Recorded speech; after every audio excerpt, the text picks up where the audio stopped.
Sign up for a year and pay less than 71 pesos per month. Visit tmt.ph/digital to get your free 30 days of the Manila Times Digital Edition.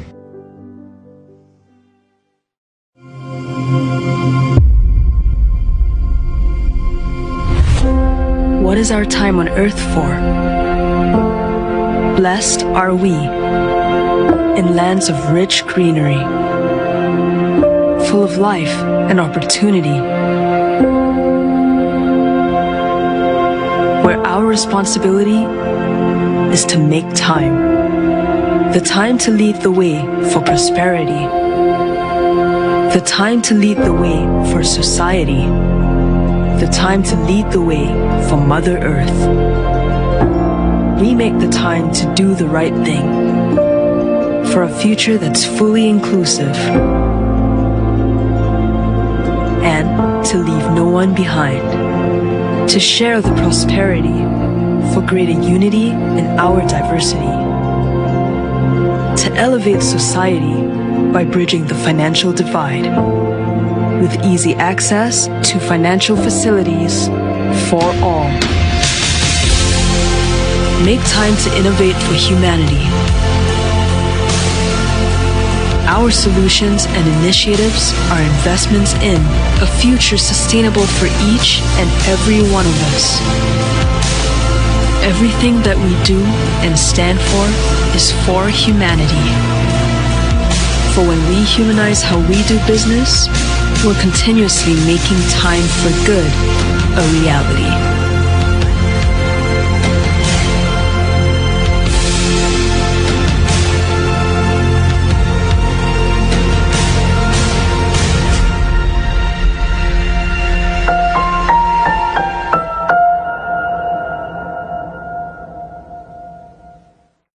What's more important for you?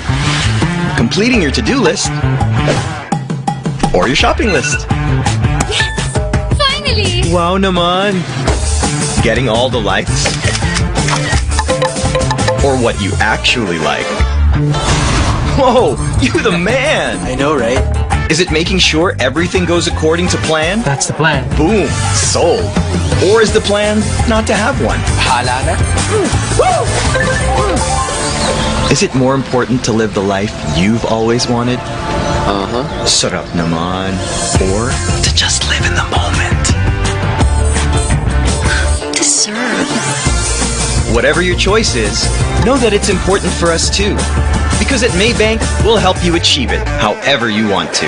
Because we're a regional bank that knows exactly what you need. And that is to help bring you closer to what truly matters for you.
alanganan.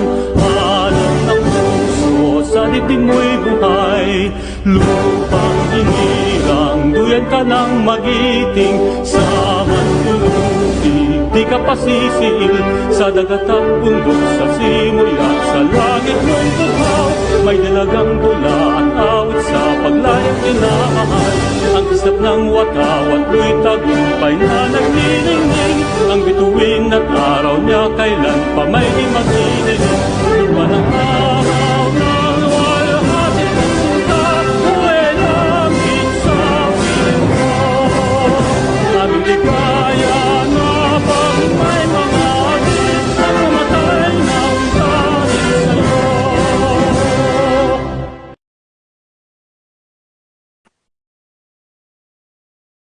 Okay, good day everyone, and thank you for joining us at the Manila Times Online Business Forum.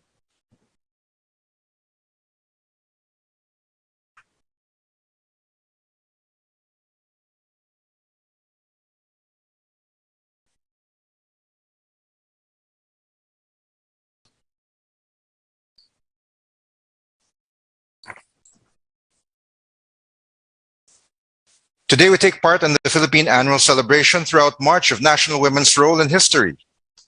I'm the Fort Villasaran, and with me is Congresswoman Kim Bernardo Loquin, the Manila Times TV host. Well, thank you very much for that introduction, Dafort, because today we are celebrating, or we are taking part in the Philippine annual celebration throughout March of the National Women's Role in History. And of course, for today, we have such very powerful speakers, and all of them leaders in their own fields. And of course, because it's Women's Month, therefore, they have to be women, correct? Of course. And it's my honor to be and pleasure to be the lone thorn among the brilliant and stunning roses today. As many of you probably know, concurrent with International Women's Day, which was on March 8th, this year's Philippine Women's Month theme is Making Change Work for Women. So the Manila Times Online Business Forum for today is aptly titled Empowered Women, Powering Changes. Yes, Dafford, that's right. The forum title, Empowered Women, Powering Changes, it highlights the gender's license to be agents of development and commitment towards compassion and our transformation as a nation, correct? Yes.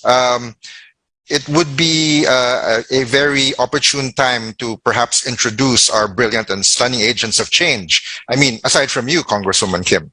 Well, thank you very much, Dafford. It's really good to be your friend, huh? But kidding aside, okay, our keynote speakers for today are Abigail Tina Del Rosario. She is the President and Chief Executive Officer of Maybank Philippines. Marivic Españo, the Chairperson and Chief Executive Officer of PNA Grant Thornton. Maria Aurora But Giotina Garcia, the founding chairperson and president of the Philippine Women's Economic Network and the co-chairperson of the Philippine Business Coalition for Women Empowerment. Nina Aguas, she's the executive chairperson of Insular Life Assurance Corporation. And of course, last but not the least, Reese Fernandez Ruiz. She is the president and founding partner of Rags to Riches. Thank you, ladies, for joining us on Empowered Women, Powering Changes. Welcome. How are you all? Feeling great. Well, we're looking forward to hearing all your very interesting talks. I've had a brief glimpse of some of them, so I'm sure our viewers would be very keen on hearing them. But I know that given that you have all very busy schedules and you're all probably even multitasking as we speak, allow me to first thank some of our partners or sponsors for making this forum possible. Our co-presenter is, of course, Maybank Philippines, and our special partners are Globe Telecom, PNA Grant Thornton, and SM Supermalls. And our organization partners are the British Chamber of Commerce of the Philippines, the Cebu Chamber of Commerce and Industry, the French Chamber of Commerce and Industry in the Philippines, the Davao Chamber of Commerce and Industry, the Financial Executives Institute of the Philippines, the Italian Chamber of Commerce in the Philippines. Of course, we also have the Management Association of the Philippines and the Nordic Chamber of Commerce in the Philippines. For this particular forum that we have, we also have on board with us the Philippines Center for Islam and Democracy and the group She Talks Peace. Thank you, forum partners. Kim? Okay, thank you very much to our forum sponsors. And now let's introduce our speakers for Empowered Women Powering Changes. Ladies first, Kim.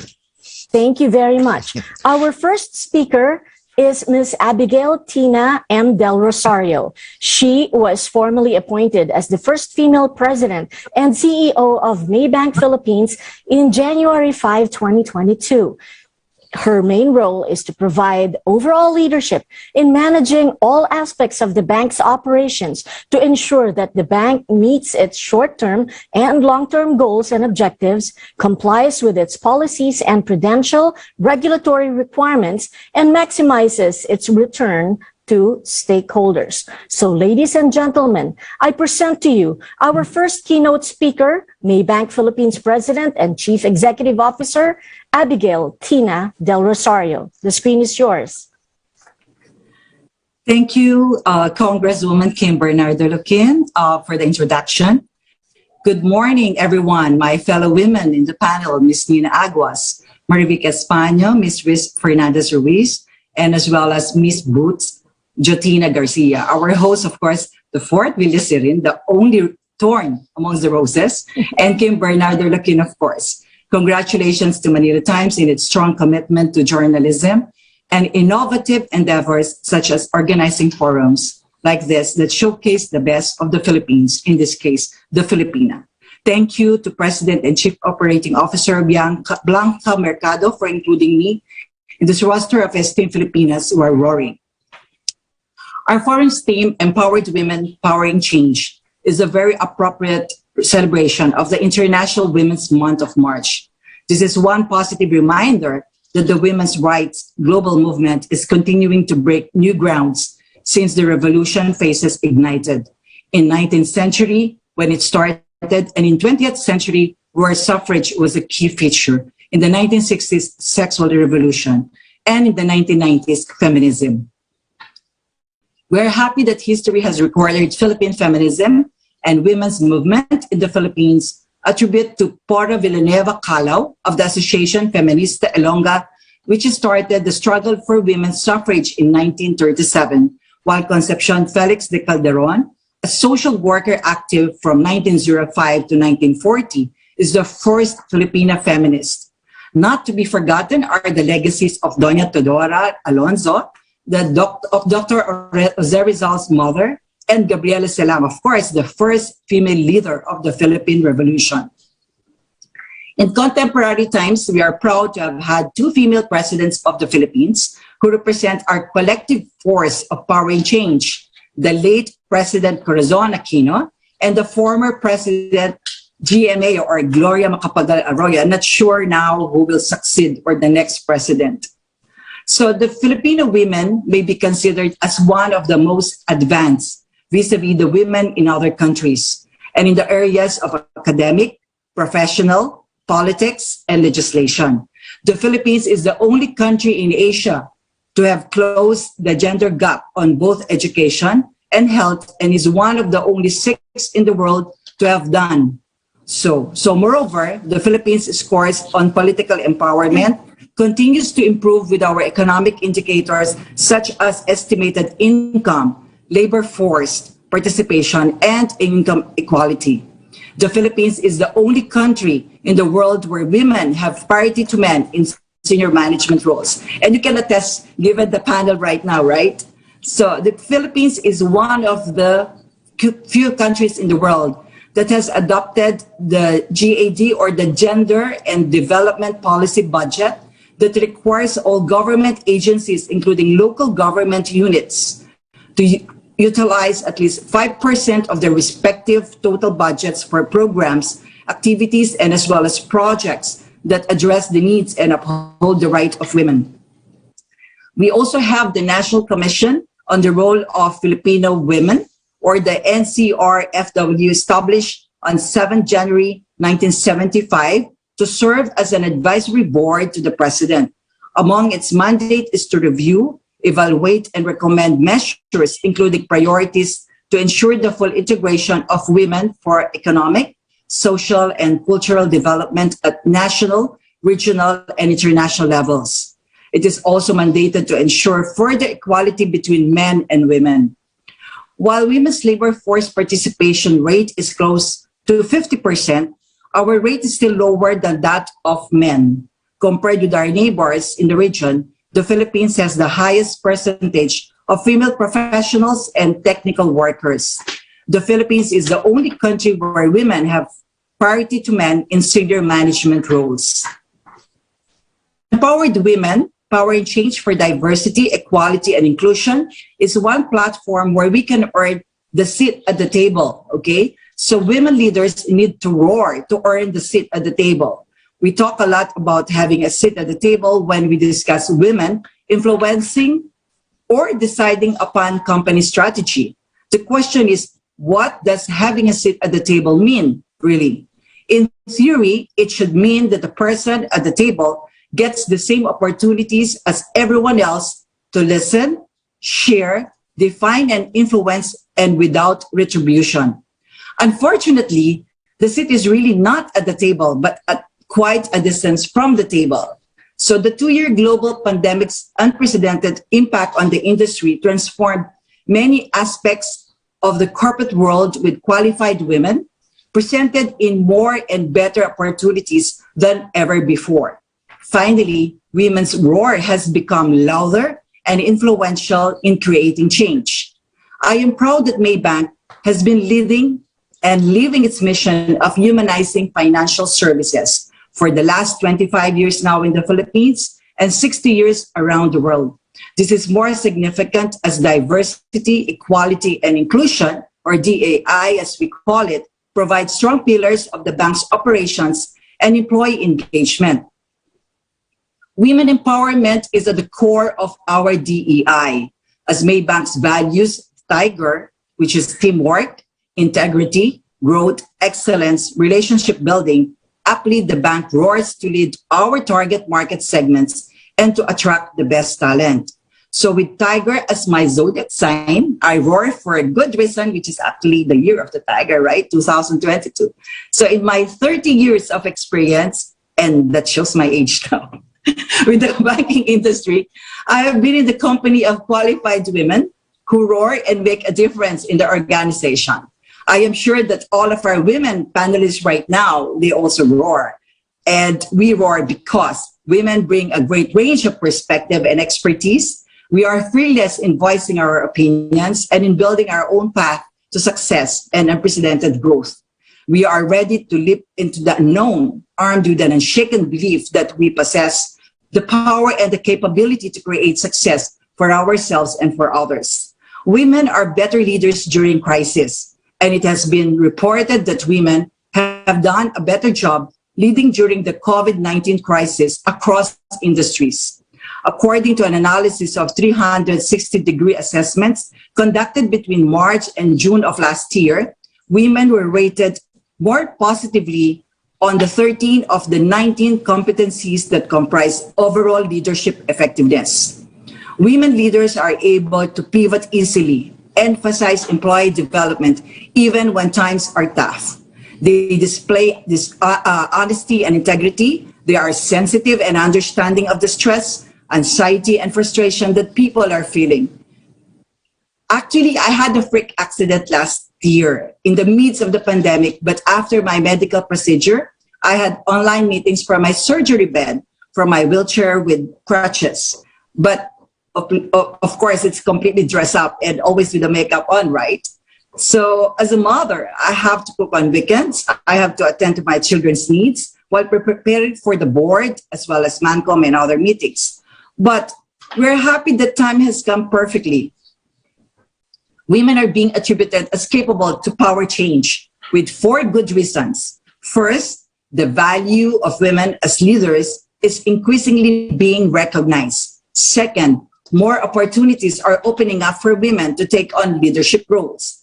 Third, women who have had senior leadership roles are eager to help younger women rise up and realize their full professional potential. And fourth, our country needs us.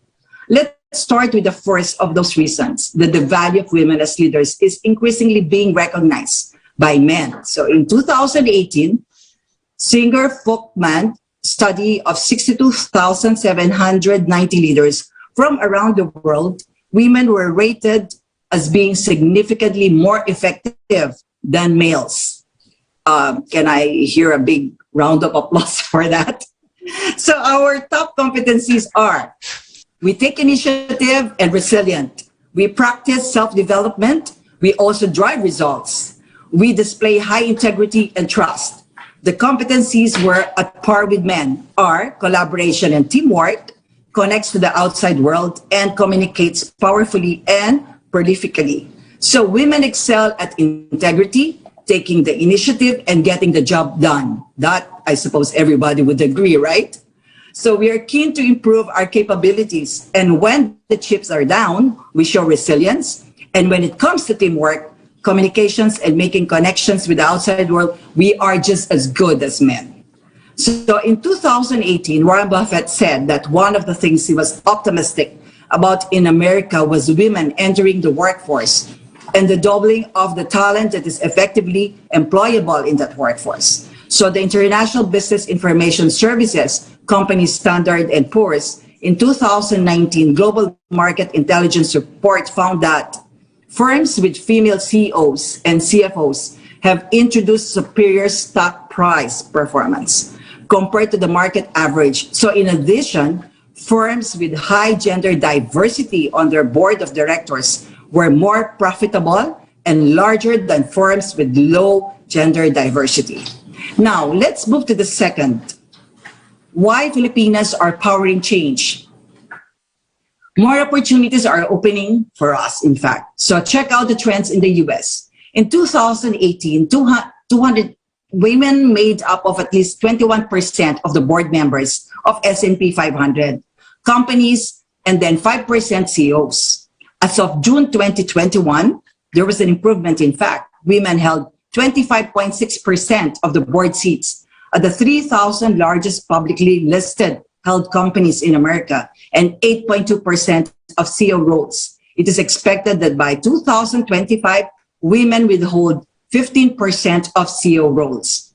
My third reason for Filipinas to continue powering change is that there are a number of senior women ready to help them, but we have to ask for that help.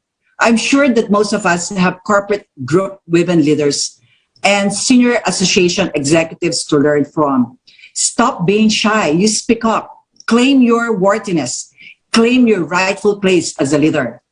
Now, to my fourth reason, Filipinas should remain focused on powering change. And this is the reason closest to my heart. Our country needs us. I've always believed that the most compelling reason for women to enter the workforce is help build our country. In 2018, McKinsey Global Institute research revealed that the Philippines could add $40 billion a year. I mean, take note of that. It's $40 billion a year to its GDP by 2025, or 7% above business as usual GDP, if we have advanced women's equality. The Philippines is already the region's best performer on women's participation in professional and technical jobs and in leadership positions. However, based on UNESCO Intercultural Dialogue, or ICD, in 2017 survey, the supply funnel of women entering the workforce starts wide at the top. So 56% women and 44% men, and gets narrower at the bottom as women reach more senior leadership roles and board roles at 15% women and 85% men. A 2021 study by Deloitte revealed that women in the Philippines occupy 17.7% of the board roles and 6.7% of the CEO roles. The selection pool for potential board of directors is dominated by men, and a man is 3 times more likely to get a board seat than a woman. So in summary, my sister Filipinas, Let us make the world a better place with our brand of leadership. As an added role to our multitasking, I suppose, for being a mother, a wife, among others. Know what you want, have a career plan, and ask for the job. Dress the part, network, network, network, and continuously learn. Build your personal brand and differentiate yourself. Always add value, speak up, and give your honest opinion. Do your research and leverage your successes. Filipinas need to roar more than ever. We desperately need the additional $40 billion to help build our country out of the pandemic crisis. Having that seat is a great opportunity to enhance our leadership skills, build confidence, and mostly use our voice as a catalyst for change.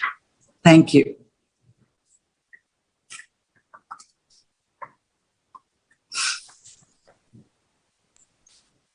Thank you for that enlightening talk, Gail.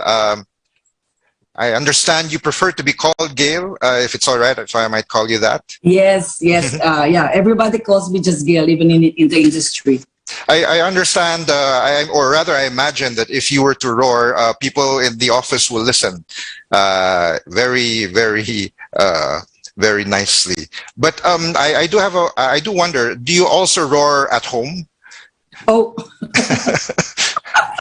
okay, definitely I do, right? Whether I'm at home or in the office. But roaring doesn't mean just like, you get frustrated or get mad. Roar is to encourage people to do much better, and which I normally do with my two children. Okay. I was wondering then, how does your family contribute to your professional empowering success? Oh, they really encourage me. In fact, they are actually my, how will I put it?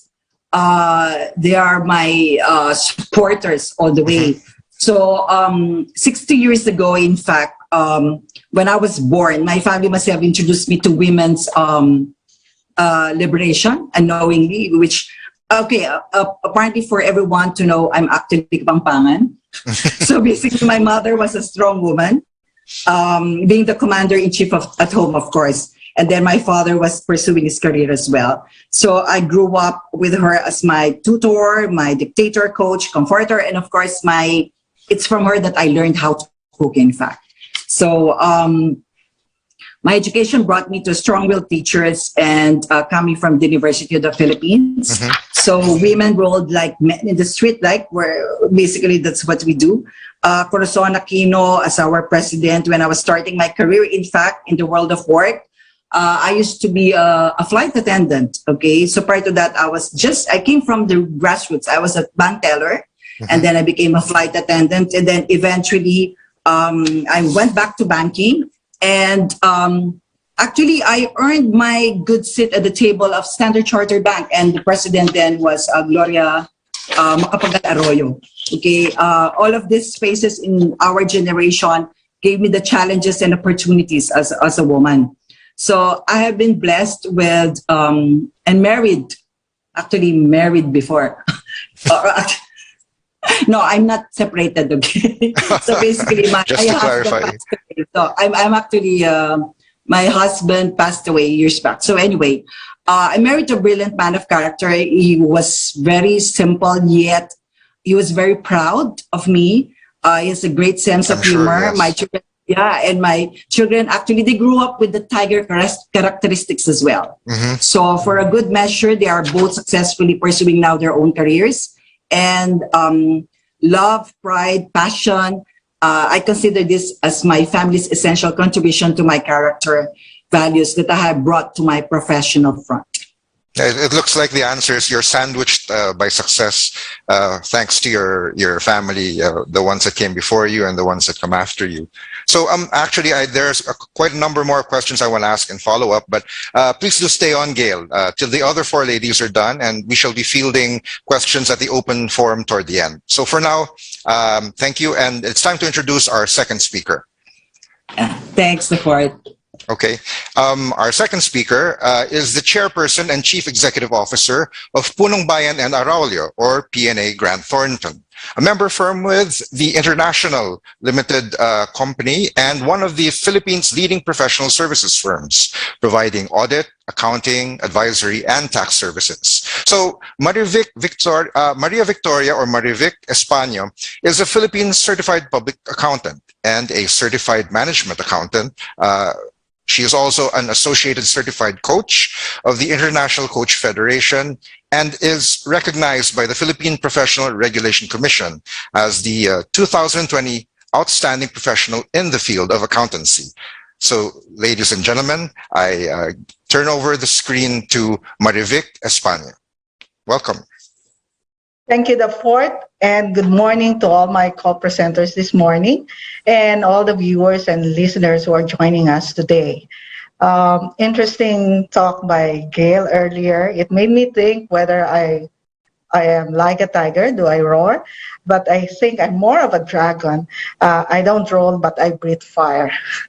So on a serious note, first I would like to thank Manila Times for inviting PNA Grant Thornton to this event and for giving us the opportunity to share the results of the 2022 Women in Business Report. As the business community may be aware, PNA Grant Thornton has been conducting this annual survey since 2004, since we strongly believe that gender diversity is going to be a significant factor that businesses must consider in their long-term plans. Now, allow me to start by saying that the past 2 years that we've experienced under the pandemic environment have been challenging for businesses, even from the perspective of recruiting and retaining talent. While we see reports on the significant job losses these past years, especially in industries that have been most affected, businesses have actually been experiencing high levels of resignations. In the US and United Kingdom, for instance, they have actually called these past 2 years of the pandemic as the Great Resignation era or period. The lockdown provided employees the opportunity to reflect and realize what they really want from work and from their lives. So with this backdrop, the ability of companies to adopt practices that promote diversity and inclusions becomes more important than ever. In a related business study conducted also by Grant Thornton, the results show that 57% of the mid-market businesses are really concerned about talent shortage. So connecting that with the 2022 Women in Business Report, the results are very timely since it presents the progress made by businesses in promoting diversity and captures the various practices being pursued. So I'm sharing with everyone today the highlights of this report. We will be covering where we are right now. There are some, indicators that we have been tracking throughout these years. I will also be discussing how COVID impacted the practices of employers and what employees feel about these changes that employers are introducing. I will also cover the specific actions taken by employers to improve employee engagement and inclusion, and try to understand what is motivating businesses to do this, to pursue these practices.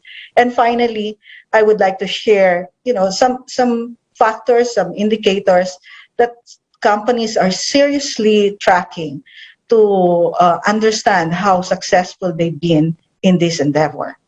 Okay. So the 2022 report presents the results of the survey conducted in 2021, which covered more than 4,000 mid-market businesses in 29 countries globally. You would see here specific information like in the Philippines, that covered 105 countries and a bigger number in the Asia Pacific region. Now, interesting results of the survey.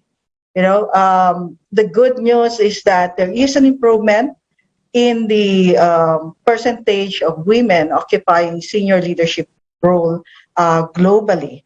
Likewise, you would see in this graph that in Asia Pacific, we have reached the 30% level, which is the first time that it has, attained that percentage since 2004. And, we see that this would be a game changer in terms of opportunities for women in the region. The slightly not so good news would be if you look at the Philippines, there was actually a decline in the percentage of women in senior leadership role from 48% to 39%.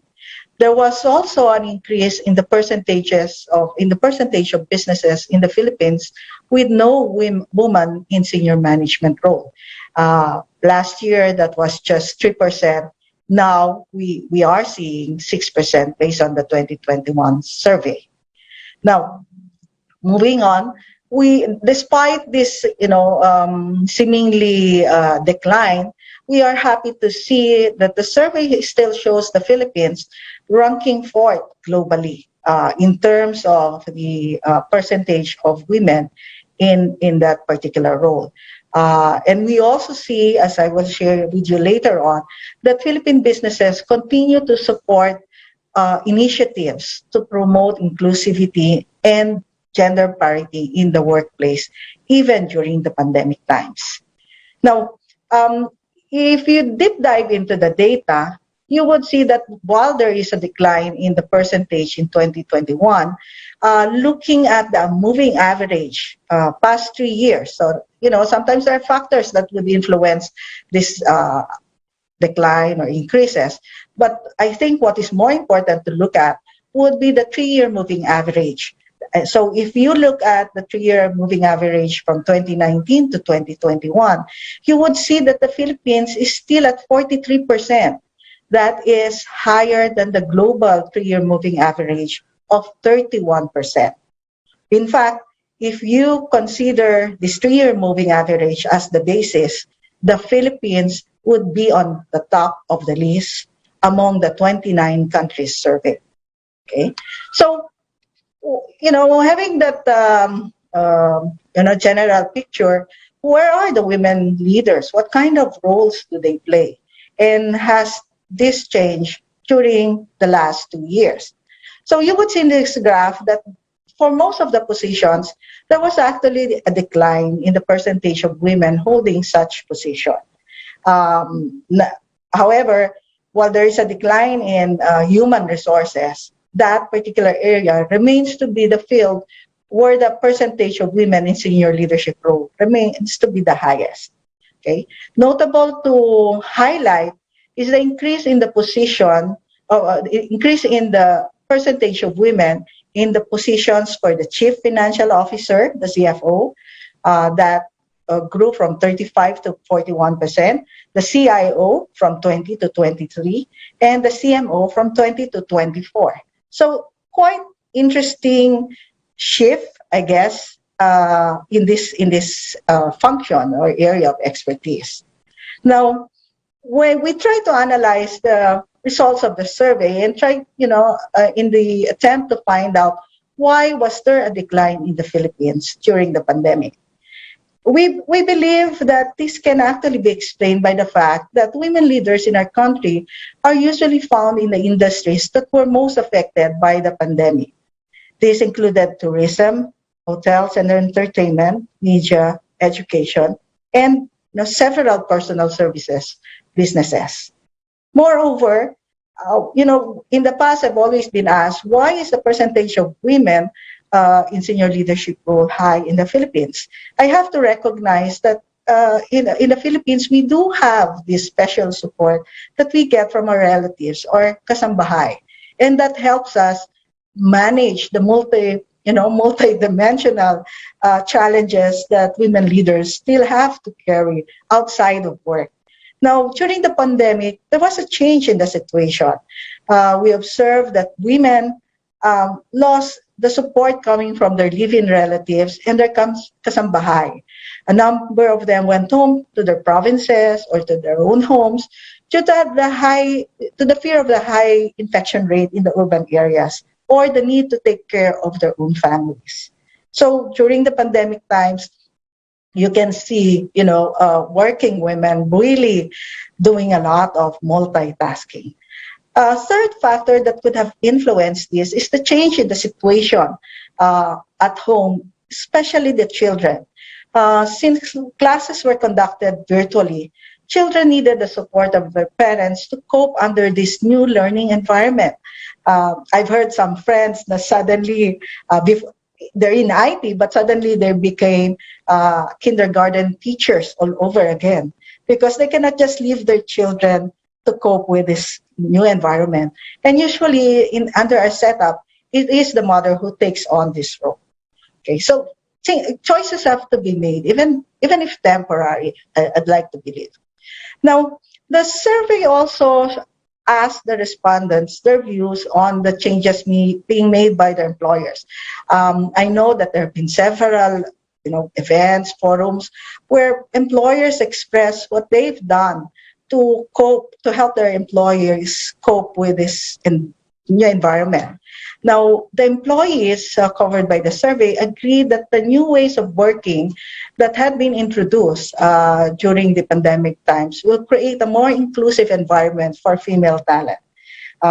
When I say new ways of working, this primarily referred to the hybrid type of work, the virtual, the compressed work week, and so on. 78% of those surveyed said that, they believe that the working practices will benefit women's career in the long term. Okay, that view is on the assumption that these working practices will continue even when the pandemic is no longer there. And then 68% of the employees feel that somehow there's a stakeholder pressure that is causing the company to adopt these practices to achieve gender balance as a result of the pandemic. Okay, now moving on, maybe you'd like to see what kind of changes have been introduced. Now, the respondents said that 65% have seen that companies instill new work practices like long-term, long-term potential virtual kind of work environment, as well as hybrid work arrangements. They see that the employers are now introducing practices to open door policy. They're promoting more work-life balances and allowing flexibility in the way one does his work. There are also many employers, because of the pandemic, who have adopted the the different learning and development programs. So that they were used to face-to-face. Now we've seen virtual training programs. We've seen the rollout of on-demand programs. And this really helps a lot, according to them. We've also seen practices where women, as mentioned by Gail, are being encouraged to speak up and to volunteer in different kinds of activities outside of their work responsibilities. Coaching and mentoring are key components of the new practices, as well as establishing role models that female employees can emulate. Now, part of the study also showed, and when we were asking why are companies doing this? Is it because it is the right thing to do? This survey showed that companies appreciate the benefits of creating an environment that promotes employee engagement and inclusion. So it's not just doing the right thing, but actually it is good for business. And they appreciate now the importance of building such culture, and many companies have included diversity and inclusion and employee engagement as part of the strategy discussions. Okay. Some of the factors that were noted in this area would be, 58% believe that it reflects diversity, gender balance reflects the company's customers and community's expectation. They see that having a diverse team would help the organization assemble the best team to service the clients. They also see that having diverse mindset improve business outcomes. And finally, they feel that given that there are, as pointed out by Gail earlier, we have a huge population of female professionals, female workers, and it is important for companies, therefore, to attract prospective talents coming from this pool. So, so there's a shift, no, from doing just what is right. I think companies really see that diversity and inclusion can be a strategic driver for business success and sustainability. And we can see that the practices, the programs that are being implemented are included in the strategic initiatives, and specific KPIs are now being monitored. You would see in the screen some samples of these KPIs: gender pay equality, psychological safety, percentage of female employees. Some even go down to more detailed percentage of employee by management level, or percentage of female employees being promoted. Okay. Now, and companies are actually monitoring this, setting targets, and pushing, trying to influence the achievement of those targets. So I think there's a growing realization that to be truly successful, companies are now, purposely driving gender diversity into their business agenda, and executing in a more strategic manner these initiatives. So with that, and thank you for giving us the opportunity to share these highlights, and I'd welcome the discussions later on. Okay, thank you very much for that very illuminating talk, Mary Vic. And before I move on to the next speaker, I just want to ask a very brief questions. Of course, there will be questions later in the open forum. But you mentioned in your report in the women in senior management roles that there was a decline, right? And my question is, in your opinion, what may have been the factors that have contributed to the decline? And how big of a factor is the work from home setup? And is there a direct impact to productivity?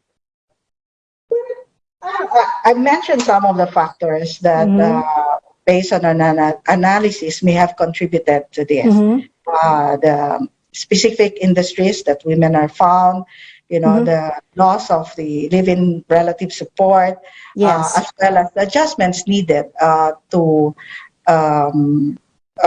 the children. Maybe another factor is that, under this, with the realization that options are available, and work can actually done anywhere. Yes.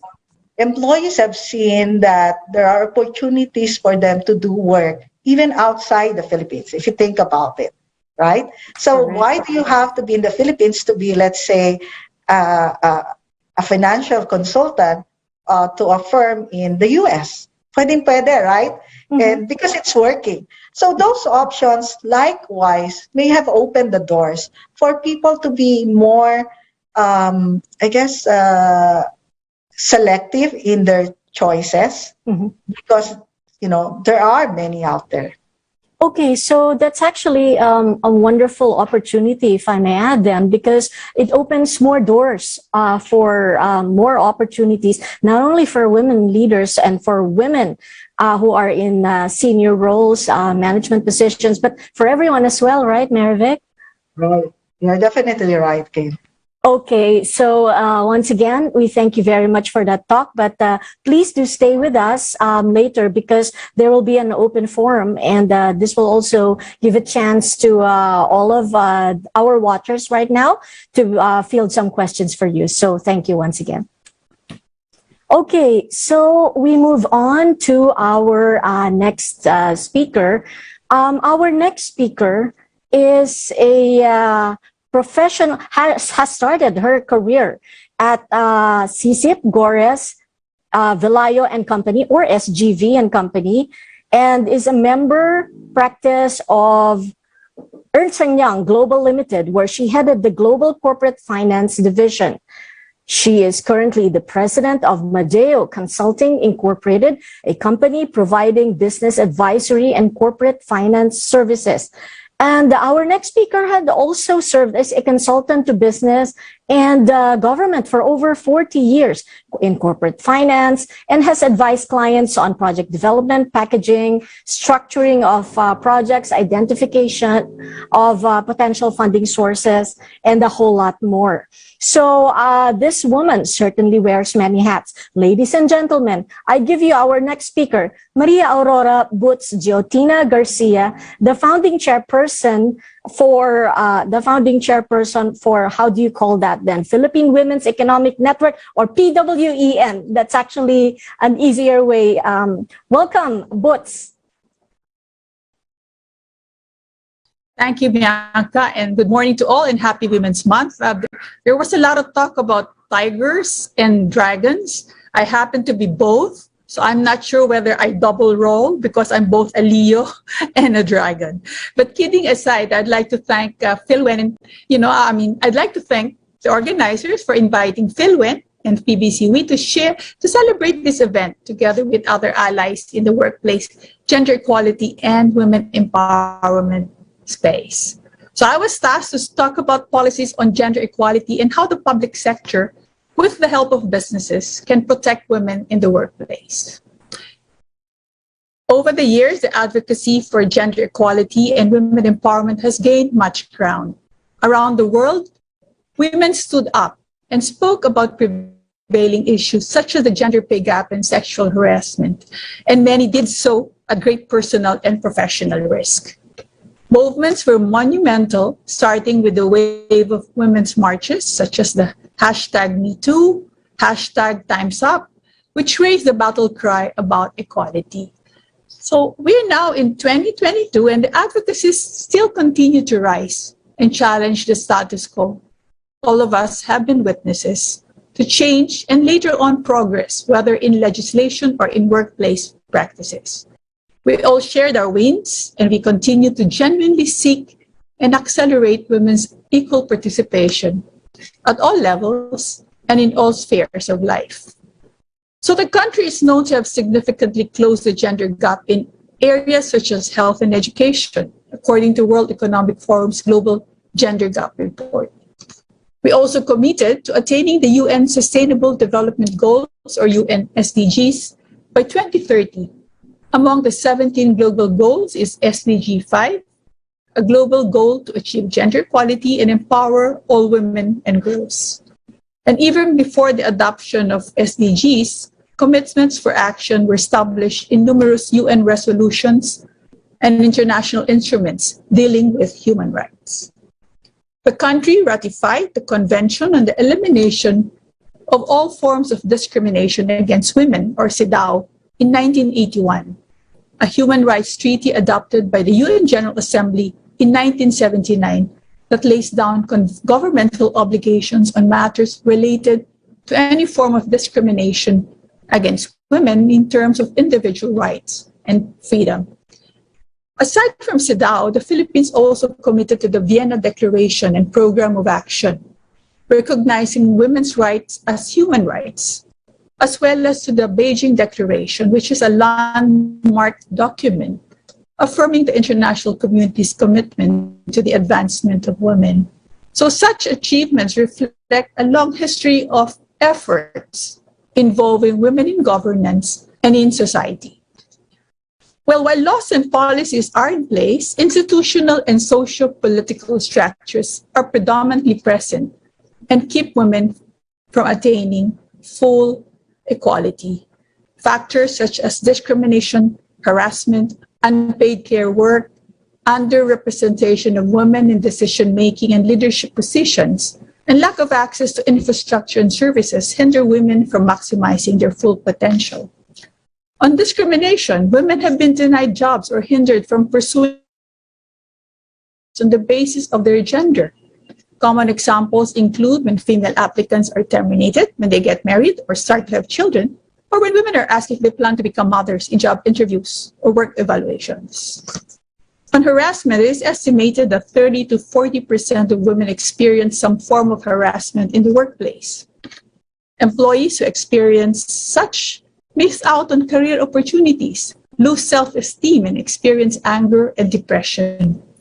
And some forms of harassment are not blatant, often masked as pakikisama or excused as behavior in the guise of humor or nagbibiro lang. On pay gap, the main factor that keeps countries from closing the gender pay gap is a motherhood penalty, defined as a systematic disadvantage placed on women for having children. Many women choose to leave the workforce to care for their children full-time. So the motherhood penalty is exacerbated by work environments that expect constant availability and mobility. A well-designed policy framework should be comprehensive and address the root cause of inequality, such as deliberate and unconscious gender-based bias and discrimination. The primary policy-making and coordinating body on women and gender equality concerns is the Philippine Commission on Women, or PCW, formerly known as the National Commission on the Role of Filipino Women, or NCRFW. PCW is tasked to monitor the implementation of laws related to gender equality, as well as to ensure that government agencies are capacitated in its effective implementation. So some of the laws that impact the welfare of women include the Magna Carta of Women, which encompasses and operationalizes the country's commitment to CEDAW. The law features targets for increasing the participation of women in government positions, both in national and local levels, expanding the coverage of maternity benefits, penalizing discrimination on the basis of gender, and protecting women and girls against violence.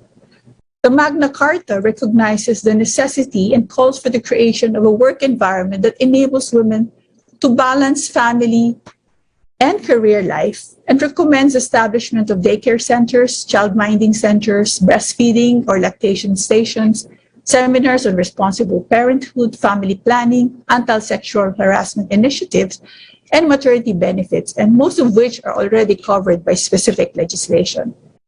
We also have the Expanded Maternity Leave Act, which stipulates that mothers are entitled to have 105 days of paid maternity leave, with 7 days transferable to a father or to fathers or an alternate caregiver. Solo mothers are also given an extra 15 days over and above the allowable 105 days.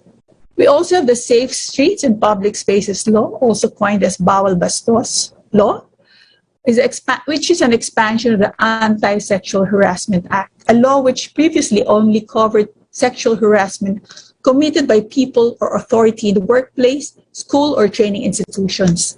So the Safe Spaces Law seeks to ensure the protection of women and men, recognizing that harassment can happen anywhere, by anyone, at any time.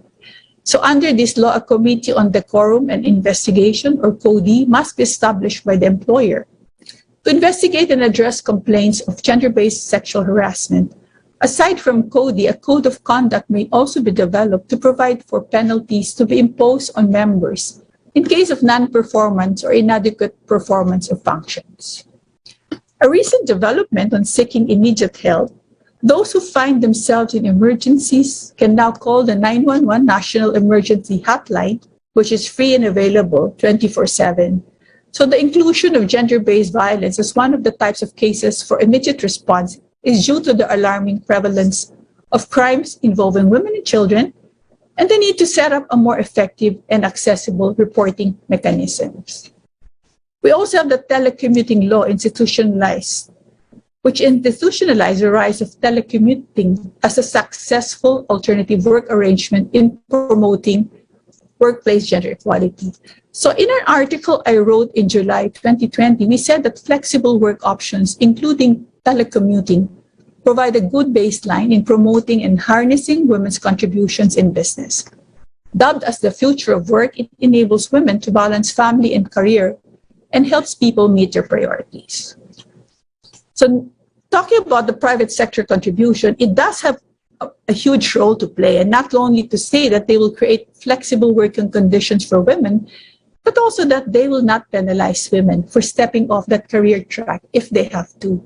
So I'd like to introduce the Philippine Business Coalition for Women Empowerment, or PBCW, which was launched in March 2017 and currently on our fifth year, I should say, which is an inaugural project of PhilWen together with the Australian government. And to date, we have 21 member companies that are all large and influential, including Insular Life, led by Nina Aguas, who is one of our resource speakers today.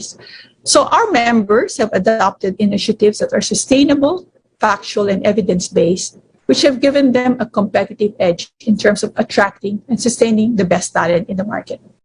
So we offer a range of diagnostic and assessment tools, capacity building modules, and policy and technical support to help companies gather data and use this data to create evidence-based strategies to achieve WGE, or workplace gender equality.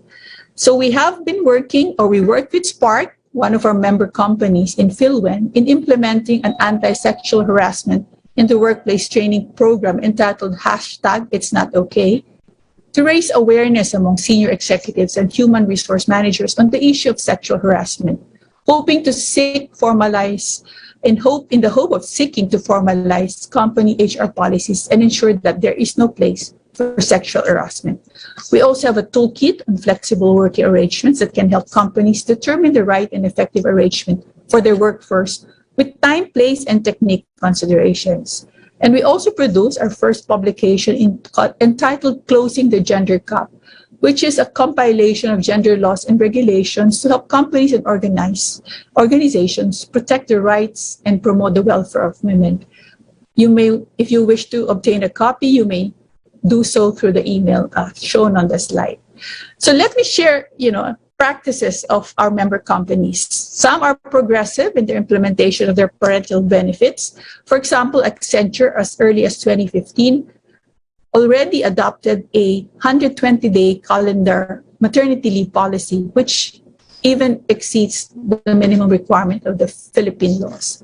PNB, recognizing that women are the usual victims of sexual harassment, strengthened its anti-sexual harassment policy and its implementation. And the bank recognizes that a zero-tolerance stand against harassment can help preserve its corporate image and manage reputational risks. For SGV and Company, in line with the firm's commitment to diversity and inclusion, sustainability, and people development, through its flexible work arrangement policies, embrace the concept that the ability to work flexibly is a key differentiator for recruitment and critical to employee retention, productivity, and engagement. I will be remiss if I don't share InLife's initiative, which was to develop financial literacy seminars, such as the She Rose webinar series with us as partners. InLife She Rose is a program that aims to empower Filipino women and expand their access to risk mitigating solutions and investment opportunities by educating them on financial management, health and well-being, and providing network access and solutions to women-specific concerns. So to close, I'd like to say that gender equality is not only a fundamental human right, but a necessary foundation in achieving a formidable, thriving, and sustainable world. And this calls for both men and women leaders to be allies and stand in solidarity in continuing to work together to listen, learn, and lead with sustainable, practical plans and gendered economic responses. The others have done it, and so you can do it too. And you can be part of a network of large influential companies that are committed to pursue gender equality in the workplace. And this is really an invitation for you to also join our coalition, PBCW, in leading the advocacy and inspiring others to become better employees. So let me end with a quote from Jack Ma, a male champion, who said, "In the future world, we will have a lot of women leaders because in the future, people will not only focus on muscle or power, but they will focus more on wisdom. They focus on caring and responsibility." Thank you and good day to all. Thank you for that very informative and inspiring talk, Boots. I wanted to add, if you're like both a lion and a dragon, I think you're what Greek mythology would call a chimera, traditionally a giant feral cat that breathes fire. And on its back, there's an extra head of a goat, so GOAT, greatest of all time then. And then you have the tail of the dragon or the snake. So I learned something new today. so meron na tayong lion, may dragon na tayo, tapos may chimera pa tayo. So I wonder what other fantastic beasts we might encounter in this forum. But if I may ask one question before we move on to our next speaker, I was wondering, you mentioned a number of laws that have already been done and are being enacted, but do you think the current number and kinds of Philippine laws governing women are enough? Has it really helped tremendously or not enough in terms of gender equality in the workplace? Well, in fact, we probably are one country with a lot of laws. Okay. And as you have heard from my presentation earlier, we've practically covered all aspects of the ecosystem which could support gender equality. So we don't lack laws. It's really more of people following. Implementation. Okay. I think that's where the challenge is. And so our drive is to really, because the laws were prepared by regulators, I think the challenge is for the private sector in particular to implement and adhere to the laws that have been promulgated. So that's one of the things that we are promoting in the coalition, that let's walk the talk. Let's do what we're supposed to do to really be able to claim that the Philippines is a gender equal country, or has at least reduced the gender gap compared to other countries. Actually, I do have a follow-up question, but I'll reserve that for later when we go to our forum. In the meantime, thank you. And now we'll listen to the next two other ladies who'll be giving their talks. For now, our fourth speaker is Nina Aguas. She is the executive chairperson of the Insular Life Assurance Company. Please take note, she is the first woman to hold such a top position, and she drives the biggest and largest Philippine life insurance company in revitalizing its ways with the evolving market. As you know, with all the changes that have happened in the past few years, she's at the forefront of being able to capture all the necessary moves and in order to future-proof the company and the industry. So in that way, you're poised to be a force for good in the community, for the Filipino families today and tomorrow. She's been recognized by the illustrious Forbes magazine as one of the 25 Asia Power Businessmen in 2019, and she belongs to a select group of women who are breaking down barriers, as we'll hear in her talk afterwards, in shaping Asia's business landscape. So again, ladies and gentlemen, allow me to give way and give the screen to Miss Nina Aguas. Welcome. Thank you very much. And thank you for that very kind introduction. A pleasant good morning to everyone and to my fellow speakers for today. Are you able to see me? Okay, thank you. Well, good morning again. And to my fellow sheroes in this panel, a more pleasant good morning. Well, I say the future is female. It is a bold assertion that women will be shaping the future. But it is not meant to disparage the role of men in society. In fact, I expect them to be heroes for the shero. Rather, it is a statement of certainty that the women will chart their own future. Because in the last decade or so, women have made remarkable strides in the sciences, technology, engineering, business, politics, governance, and many more. And we should leverage on our market power and social status. The greater the power of women, the greater a country's economic success. In March of 2019, we launched our biggest program on economic inclusion, which is the In Life Sheroes, on economic inclusion in partnership with the International Finance Corporation, a member of the World Bank. Insure Life is the first life insurer in the Philippines to put a stake in the vision to bridge millions of women and girls to a lifetime for good. We were purposeful in our desire to contribute to the effort of building a new generation of financially literate women. Yes, of course, it also made good business sense to focus, address, and serve the women's segments. Women will always face some challenges as we climb up our career ladders. I view the challenges as opportunities to raise my game. I've always been confident in what I do best. Over the years, the breadth and depth of my banking and financial exposure, both technical and personal, added to my ability to address even difficult and uncomfortable situations. Heading a multicultural team across Asia, mostly men, was initially daunting. And let me tell you a small story. We traveled much in our work, and going through Changi Airport with my team, mostly Caucasians and Middle Eastern, they met up with some of their friends and colleagues at the airport, but nobody bothered even to introduce me. I was the only female on the team, and everybody assumed I was the girl of Friday. That's okay, until we started boarding, right? And all these men and their friends turned right to economy, and I turned left to business. And I was just wondering why, right? But when we got off the plane, many of them were trying to introduce themselves already. So that was fun, right? Maybe they needed another job. But the position, seniority, and the title gave me the authority and influence to manage and oversee the function successfully. I earned the respect of my peers, my managers, and subordinates.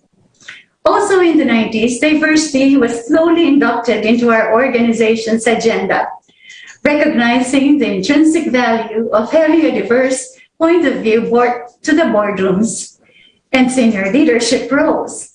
I definitely benefited from that decision. I got a lot of practice and exposure that allowed me to be gender and colorblind. How to break the glass ceiling and how to get a board seat are questions that are often asked. Is it nature or nurture, destiny or luck? It's all of that and much more. It takes faith, it takes belief, and a good life partner who's generous in your success. Let's keep in mind a board seat or senior management roles have no gender, and we are as qualified as the male species. When assessing fitness and propriety of directors or senior officers, there are 3 qualities we look for: integrity, intelligence, and energy. Warren Buffett said, if you don't have the first, the other 2 will kill you. Regulations and quotas on gender diversity in boards or leadership, should they be imposed? They should not be necessary, as I think we could do this on merit alone.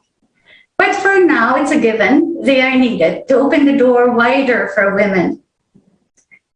A board made up mostly of a fraternity of men who are like-minded. They play golf together. They are members of the same sport, clubs, and social circles, can benefit from injecting diversity. Discussions are richer, colorful, with diverse points of view that make for stronger and compelling decisions that are more inclusive, addressing gender in different needs and requirement. Doing so addresses a broader market. Just to share, one PLC, a publicly listed company where I am an independent director today, will be recognized by a regulator as a PLC with most women directors. 5 of 9 are women, so we're making progress. And I'm teasing the other boards where I'm a member. I said someday soon, and hopefully soon, you'll also get recognized for this category. They're mostly men, right? So recognizing the role of women in the corporate world, that's the title of the award. In another institution where I am chairperson, majority are women too, so we can make it happen. So I say, let us mentor one another. I've always marched to the beat of a different drum. As a leader, be authentic, intentional, and purposeful. Do not let self-doubt never neuter your ambitions. You will not have all the answers, I still don't, but find the courage to say yes to opportunities, take risks, and live out your dreams. Let not the world tell you you cannot. You had it since day one. Leverage on your womanity and heroism, words I just crafted. Being a woman makes it easier to show compassion and empathy in a positive way. Our natural instincts and insights allow us to read and connect the dots and translate and interpret events and circumstances that often strengthen a technical decision. So how do we help our women and girls? How do we power them up? COVID-19 has affected lives and livelihoods around the world. We can already see that the pandemic and its economic fallouts are having a regressive effect on women. Many organizations have highlighted how the pandemic is amplifying the existing gender inequalities. Therefore, for the next few years, we at Insular Life shall give greater emphasis to financial inclusion and access to business networks and health and protection, because we have to address the economic dislocation and health issues women are facing as a result of COVID-19. There will be more initiatives to support women entrepreneurs, including providing possible alternative source of income, technical support, capacity building, access to capital to women-led businesses, and affordable health and insurance products. In our ambition to create a bigger community of financially independent women, we welcome more women to consider a career as financial advisors. I believe financial independence is for everyone. But in a society where the bigger percentage of women have lesser financial freedom and opportunities, lesser power and influence, to match the many roles and responsibilities our society and culture delegates to our women, the scale of our interventions should tip in their favor. I believe that when women are financially educated, they will have higher chances of getting ahead in life. They will make better financial decisions. They will become economically sufficient and strong, and they will be catalysts for progress. Finally, a gentle reminder. There is a masterpiece or a Michelangelo in each one of us, the one that cooperates with our Creator in using and multiplying the skills He has gifted us, the one that co-creates and preserves life, and the one that reaches the great depths with one's work and still demands from oneself to go further and farther time after time, driven by a motivation that is bigger than oneself. My journey has its share of challenges and unexpected turns. There will be disappointments, and no one gets away untouched. I think of it now as life's way of toughening you up, completing and making you whole. A portrait, after all, without its lights and shadows, has less character, like this Amorsolo painting behind me, just to share with everyone. Time stops for no one, and if we allow ourselves to focus on the negative, we might miss out on some really amazing things that life has to offer. We can't go back to the past. We can only take the lessons that we have learned and the experiences that we have gained from it and move on. It is because of the heartaches, as well as the hardships, that in the end help to make us a stronger person. That's from Maria Uman.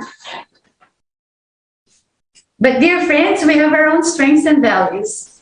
There is not one single measure to define how valuable one person is to another. Each one of us is the author of our story.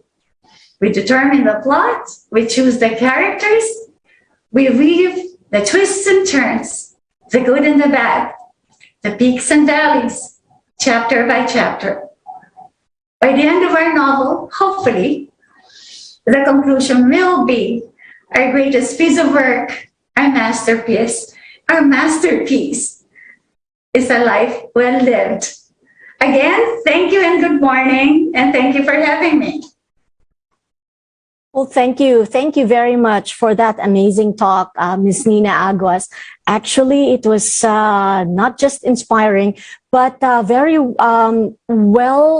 it's very apt for the situation, because a lot of the women today have experienced, because of the pandemic, economic dislocation, as you mentioned earlier. So I guess a very short question for you right now is that, if you were one of those women who had experienced economic dislocation in this time of the pandemic, where do you start? How do you pick up the pieces, Nina?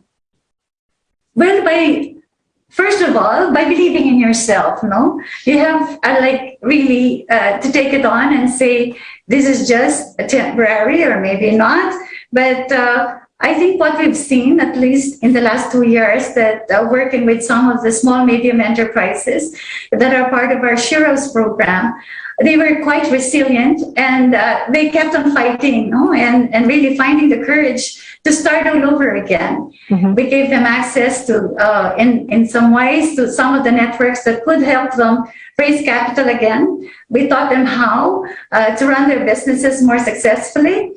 And the exchange and the interaction, and I guess looking that you're not alone here. And there are many ways of reaching out and talking to people, and you learn from listening and how others are doing it. But for me personally, Kim, I've always been a very positive person, no? And I look at the opportunities that is being presented. It's always a matter of perspective, I think. And to the extent that we can help other women do that and think and realize that there is a solution, there's always one. I was asked, for example, I was still sitting on the diversity board of the World Bank Advisory Council, and we had a forum at the end of 2020, because there was a recognition that the women-led small, medium enterprises were severely affected. Mm-hmm. There has to be a network of women, and I think that's the advantage of being part of the Inlight Shiros, because you get connected to other SMEs, and amongst themselves alone, they find they find that there's something that they can provide, and there's someone also that they can supply their goods to. So never lose hope. Okay, there's always a future. Keep on fighting.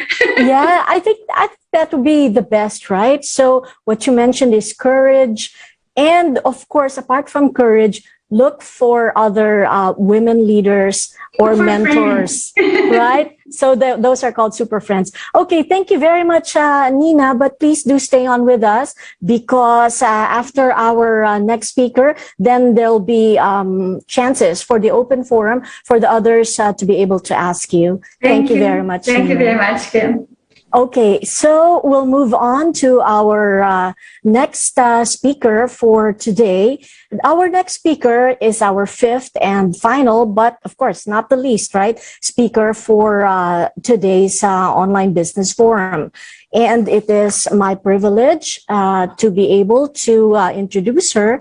She is actually one of the most awarded and influential social entrepreneurs in the Philippines.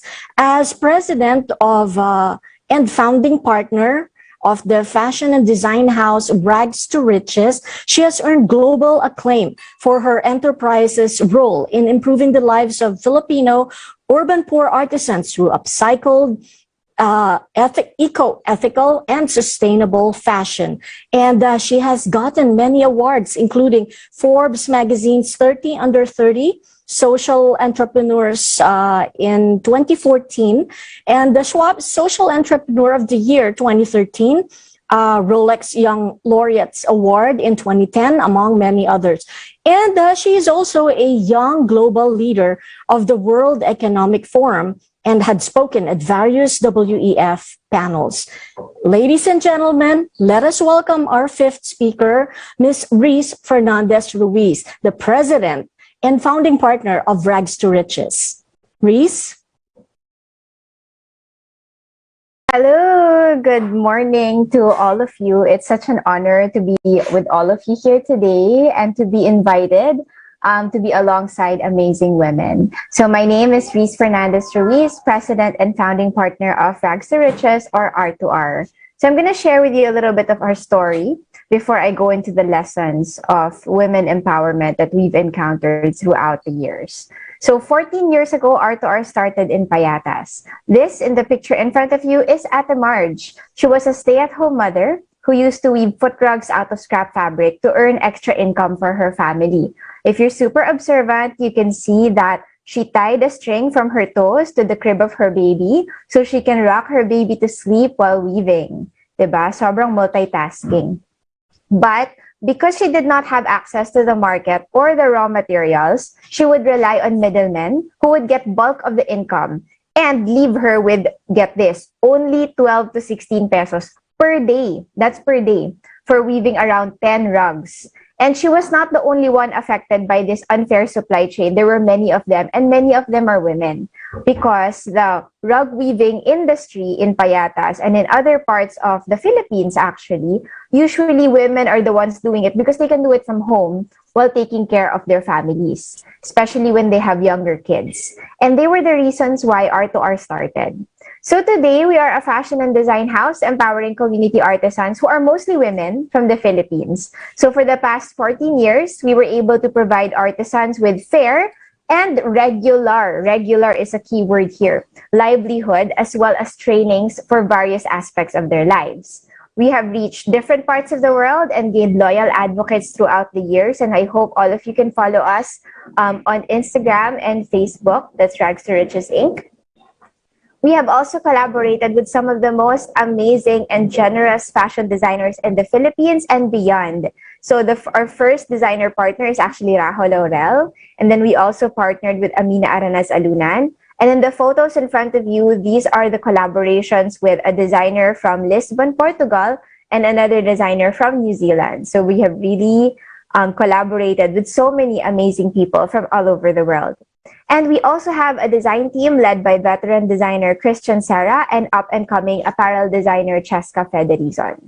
We have like all the ingredients, so to speak, and we even had great things going on even when there were challenges. And so this is how our whole business model looks like. We designed it with women empowerment in mind. We start with intentional and sustainable design, ensure that we have enough scraps or overstock fabric as much as possible, and work with community artisans all throughout the value chain. So as in all throughout, from the production of the weaving, to putting together the products, to selling the products. And we were so excited to get things going and create more positive impact for artisans and expand internationally. But then 2020 happened. So I don't need to tell you what happened in last 2020 because it happened to all of us. So we had to also look at our purpose and go back to it. Because as we started R2R as a life and livelihood partner for artisans, we knew that our work is going to be even more challenging during this time. So we had to make sure to keep our community safe while keeping livelihood going. And so we let our purpose guide our pivot. So many of the stories that I'm sharing with you today is made possible because of our strengths as like women-led organizations. So let me tell you more about them.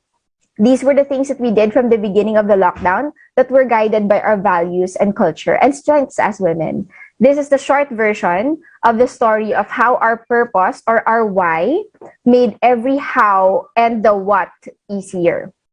first, because we had to pause the bags, so we used to make a lot of bags before the pandemic. We had to pause it for a while because walang lakad yung mga tao. People had nowhere to go, so they had no use for bags. We repurposed our sewing machines to make masks and essentials, like clothes that you can take from lounging to Zoom conferencing. And then when we started remaking bags, we made sure that we're so well designed that they can be used in multiple ways. So we realized that people are looking for comfort, flexibility, and sustainable creations. And so we put all of these together in our designs and business model moving forward. Did we panic when things started shifting? A little, but actually we're very used to things that are uncertain. We're very used to a little bit of chaos in the family. So when this happened, we just pivoted and started just multitasking anyway. So we did all these because we know that our main purpose is to create opportunities for our artisans. So whatever form that may take may adjust, but the purpose remains the same.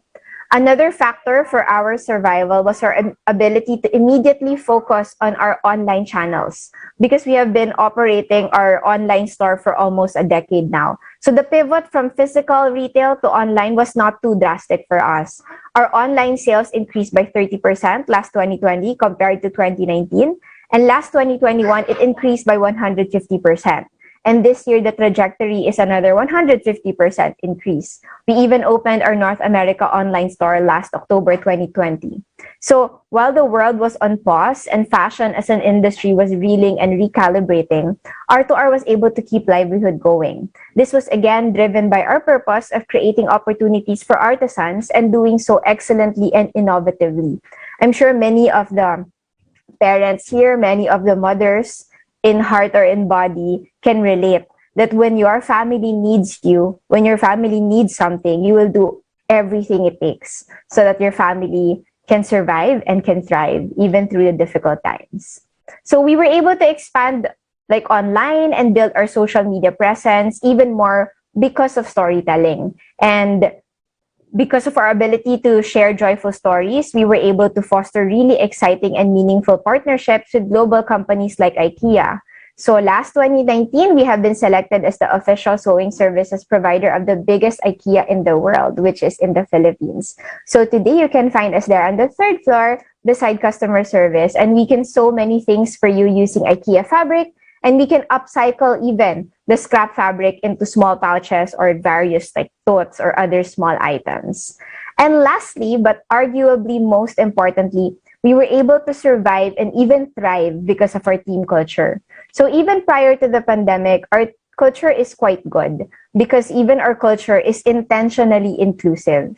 So those words are important because you can't be inclusive by accident. It has to be always with intention. So in our company, it is safe to give feedback to anyone. We respect boundaries. We don't overwork people. We treat each other with dignity and respect, and we communicate with intention. We were also very intentional about this culture. We made sure that we practice everything we say we believe in.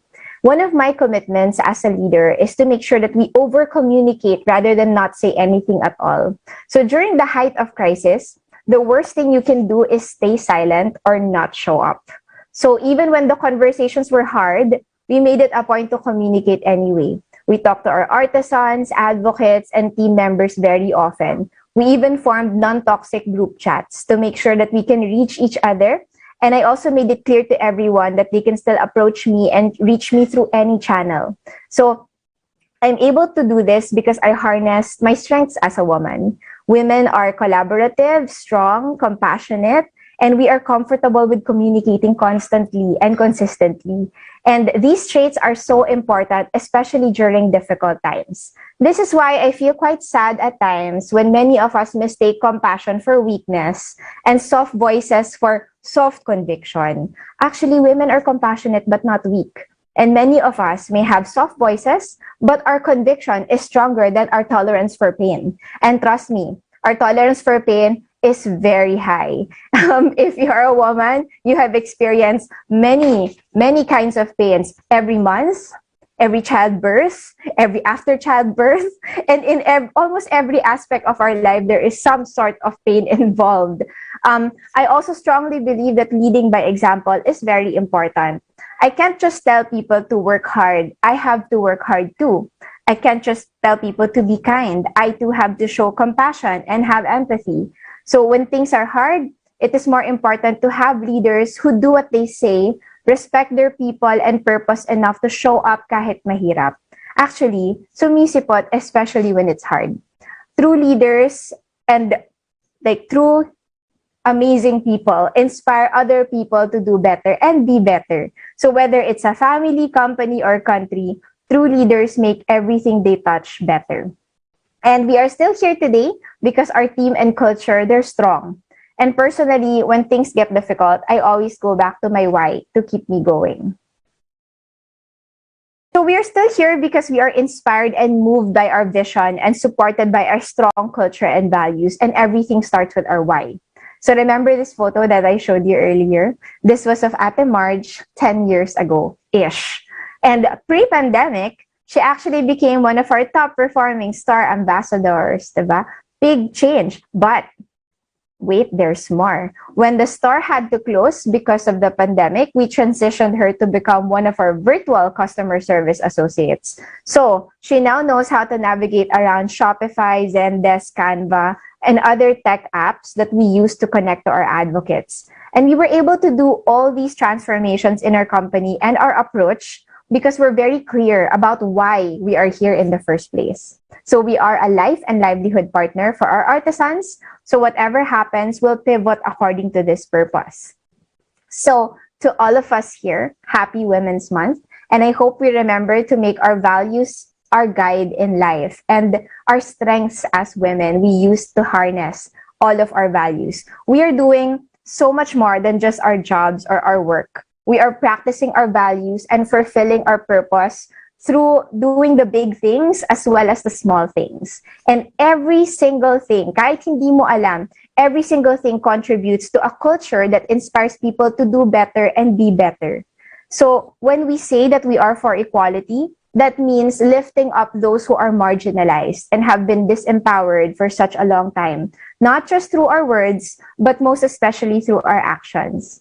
And this is why I'm very grateful to be here today, because while we're sharing words to each other and while we're trying to inspire more people, this is also part of our action plan towards a better and more equal world. Thank you so much, everyone. It's an honor to be with all of you here today. Thank you, Reese, for that empowering talk, especially about Ate Marge. I like your mantra, show up kahit mahirap. Yes. Yeah, in fact, Reese, in line with our title, with the title of our forum, Empowered Women, Powering Change, I feel like I'm a changed man, a better man now, thanks to what you and all the other ladies shared. Kim? Actually, better man, Dafford. I think that's the big question now, huh? Can a man truly change? But I'm just kidding. Well, you see, that remains to be seen under closer scrutiny and deeper analysis. And of course, like Reese said nga, it's not just words, kailangan makita sa gawa. Tama. Okay, so at this point, we shall now open the floor to the open forum, Dafford, because I am sure that there are quite a number of questions already that many have been waiting for this part. So to ask our panelists. I'm sure Dafford? like me, they're all up to the challenge. Are you ready, ladies? May we welcome you all back to our open forum. We'll field some questions. In fact, if I may start, I'd just like to follow up with Reese, because she had brought up the success story or the journey of Ate Marge. And in particular, very, very striking was the example of how she had to tie her string from her toe, literally, to the crib while making a rug. Now, the thing is, there is a question from our viewers. Catherine Cruz asks, because some women are made to believe that their lives will have to shift instantaneously the moment they have families and children. So how can women be empowered, do you think? to pursue their careers while conquering motherhood. I don't think it's an either or proposition. No. So what's your advice for those who would be or are about to be or who are mothers already, from what you've observed from your friends, from your relatives? What kind of wisdom can you help pass on?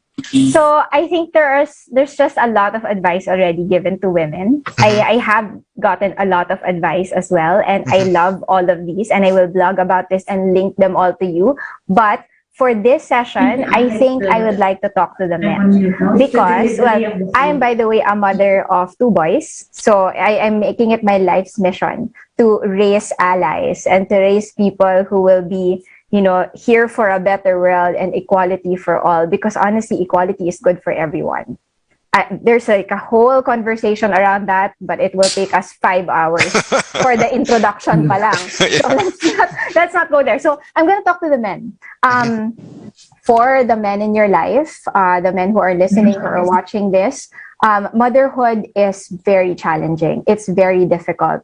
And for such a long time, we have been conditioned to believe that motherhood or child rearing or like giving birth to children to this world is like 95% the role of the mother. But I think it's going to be a much better world with like better mental health for women, better children, if the men are involved. So men, do your work. Do things better. Because like my husband is like A+++ when it comes to being so hands-on with our kids. And that's the reason why my mental health is okay, that we're a great family, and I'm able to do my work as well, and I'm able to just manifest like a better self. And trust me, if your mother is happy and healthy, it will be a happy and healthy family as well. If I may link this answer to what Boots was saying earlier about how we have enough laws, in fact, in the country, more than most other countries, in terms of how to protect women and help them thrive. So it's really more of enactment and awareness, even for some. I think how I can bridge the question actually is, how would you suggest, because mothers are the ones helping to, or have been traditionally more the ones raising children, particularly sons. But now that inclusiveness is part of the what's on our plate, I think men have a role in raising the kids, and the kids themselves, the sons, should. How would you encourage women to raise sons who are more inclusive and who do share? Who do more than their fair share of the housework, the cooking, the breadwinning, and so forth, and protecting and upholding women's rights. I've always said that this advocacy starts from the home, because of the cultural and the unconscious bias, which is still prevalent. So-called traditional roles have been ingrained in the minds of males and females, not only males, it's really both genders, if I might say. So that said, I think apart from the mother herself, so therefore what I wanted to say is that this, breaking this so-called biases should begin at the home and then reinforced in school, in society, and the workplace that the person will eventually land in. But in the home, apart from the woman herself, educating and making her sons aware, it will have to start from the good example of the father. Okay? So as we suggested, talk to the father.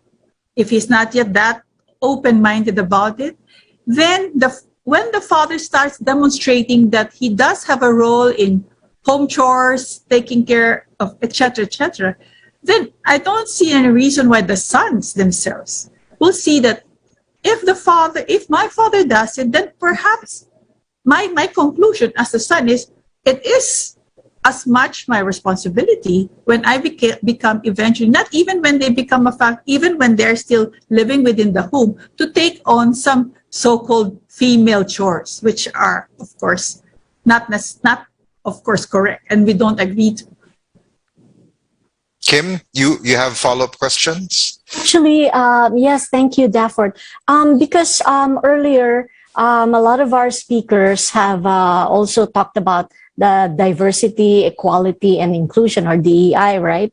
So, and a good number of them pointed out how important it is in the workplace. So, in the Philippines, Dafford, gender biases remain strong despite the global influence and experiences. So my question probably, I think Gail had mentioned this first, is that do you still see this, Gail, as a common occurrence? And in your position as CEO or head, how would you deal with this? In especially with male underlings who might be of the opinion that they should be having a male head or a boss instead of a female head of an organization? Gail? Okay.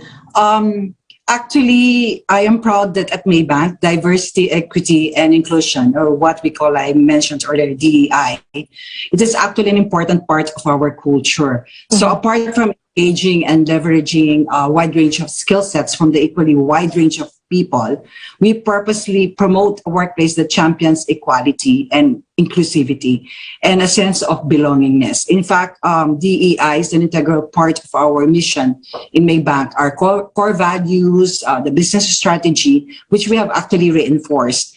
Actually, I'm equally proud to mention right now that our Maybank chairman in the Philippines is actually a lady. This is Puan Faustia Hijam, a director as well, a group director of Maybank, KL. And our former chairman, actually group chairman, is also a woman, Dato Mohayani. And our group head for human capital is also a lady, Nora Manaf. So if you can see it even locally here in MPI, a good number of around 45% of the senior management roles are all women already. So we're very proud of that. And if you look at it in terms of our composition as well, you would see that we have already reached 36% senior management, both in the Philippines, Indonesia, and Malaysia, and other countries, and around 38% of them also on top management. So I don't see any reason why here in the Philippines we won't be able to do that. You have to remember, for some countries like Malaysia, they're more conservative, or Indonesia, Philippines more diversified, and the way we do things, we're more open to changes. I think we can do more in the Philippines, and I'm quite proud to be a Filipina in all honesty, especially when I do a talk at group because they see otherwise the Filipinas to be very open, and we're the type who really speak up. And I think we should do that, and we should really do that. And we just have to be confident, and I know we can do that. Okay, actually, that is very inspiring because at least in your industry, or at least where you are right now in your organization, you recognize women leaders and all. But in other industries, it is not exactly what you see. So that still remains to be a big challenge, right? So Dafford, I will throw the floor back to you because you seem to be in the middle of very, very beautiful and powerful women. So do you have questions there? I'm in between roaring women and women breathing fire, so I must tread carefully. That's correct. Go ahead, Dafford. Well, I liked, there was something that Nina mentioned earlier. There was this word that I really latched on to. If I remember correctly, you mentioned the term sheroes. And that struck me as that was well played. So if I may ask, who were your personal heroes that allowed you to that inspired you to step up to the plate, and now it's your turn to inspire the next batch of women to take their rightful place in the world?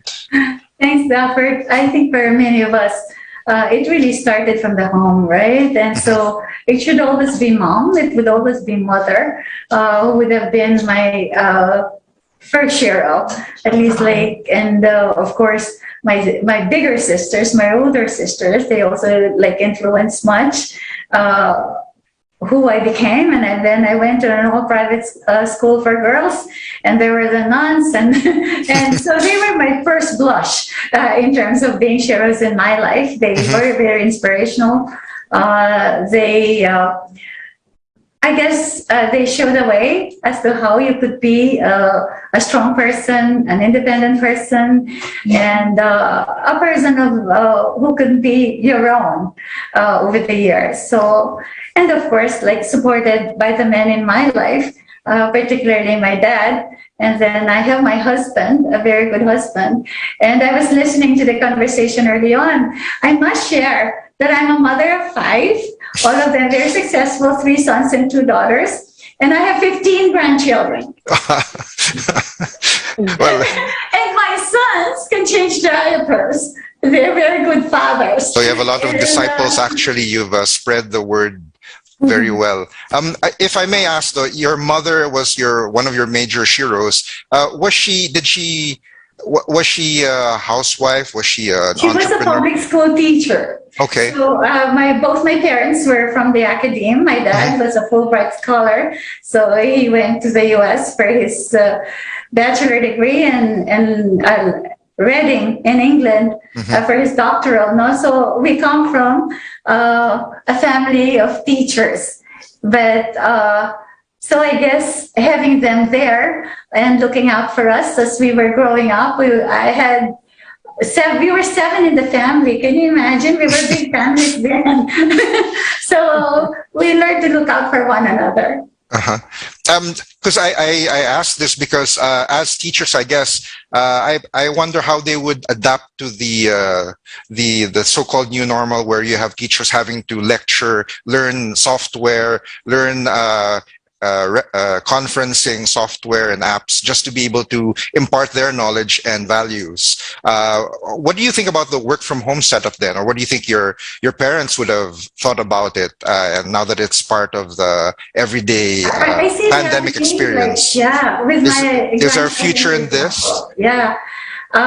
It's interesting. I look at it both ways as the chairman of an executive chairman and running a big company, and whether to bring back people to work. Yes, right? exactly. So it's a challenge because there are some where you want them to come in, and some that could probably continue to do work from home. So it's here to stay, you think? I think hybrid is a possibility going forward, and. Well, I am torn actually, to be honest. Maybe we can also ask Maria Vic what she thinks in terms of is there an internal conflict, or are you decided on either way? How would you chime in with what Nina was saying, Maria Vic? Well, in our profession, for the past 2 years, we're really working from home. Most of our people would be in different places, Bicol, Ilocos, Zamboanga, and all. And we see that it works. We don't recognize that face-to-face interaction is still important, especially if there's a culture that you would like to build in your organization. I think it would be really important for the newcomers, those coming in for us, new hires. How would they understand and feel the kind of environment that we'd like to build if everything is virtually done? So just like Nina, what I see is that the future would be hybrid. There are things that can be done in the office as a team rather than as an individual. And that would be in the areas of, that require collaboration, team thinking, planning, rather than the things that we used to do before the pandemic, like answering emails and so forth. Those things did not be done in the office. So it would be a combination. And I hope that companies, even after the pandemic, would retain this hybrid environment that would work well for women and employees in general. Kim, would you want to have any follow-up questions for regarding Yes. this line? Actually, thinking? yeah, from the work from home. Yeah, I think from based on the presentations of our speakers today, I think that will be the way moving forward. So hybrid will be the way to go. I think I understand that they say that this also highlights the importance of face-to-face communication, as well as the flexibility from the outside. But one of the things, Dafford, that I'm curious about is what Miss Boots Garcia had also pointed out earlier. This is on the other side of the spectrum, and well, in her presentation, she mentioned underrepresentation of women, and then she also pointed out to harassment as still an ongoing challenge for women, despite the passage of several landmark laws. So, in particular, I wanted to ask her: is there any feedback, or has there been a positive feedback on the national hotline, for example, the 911, which she mentioned earlier that they launched as a tool to reach out to women? So this one goes out actually to Boots. Boots? Sure.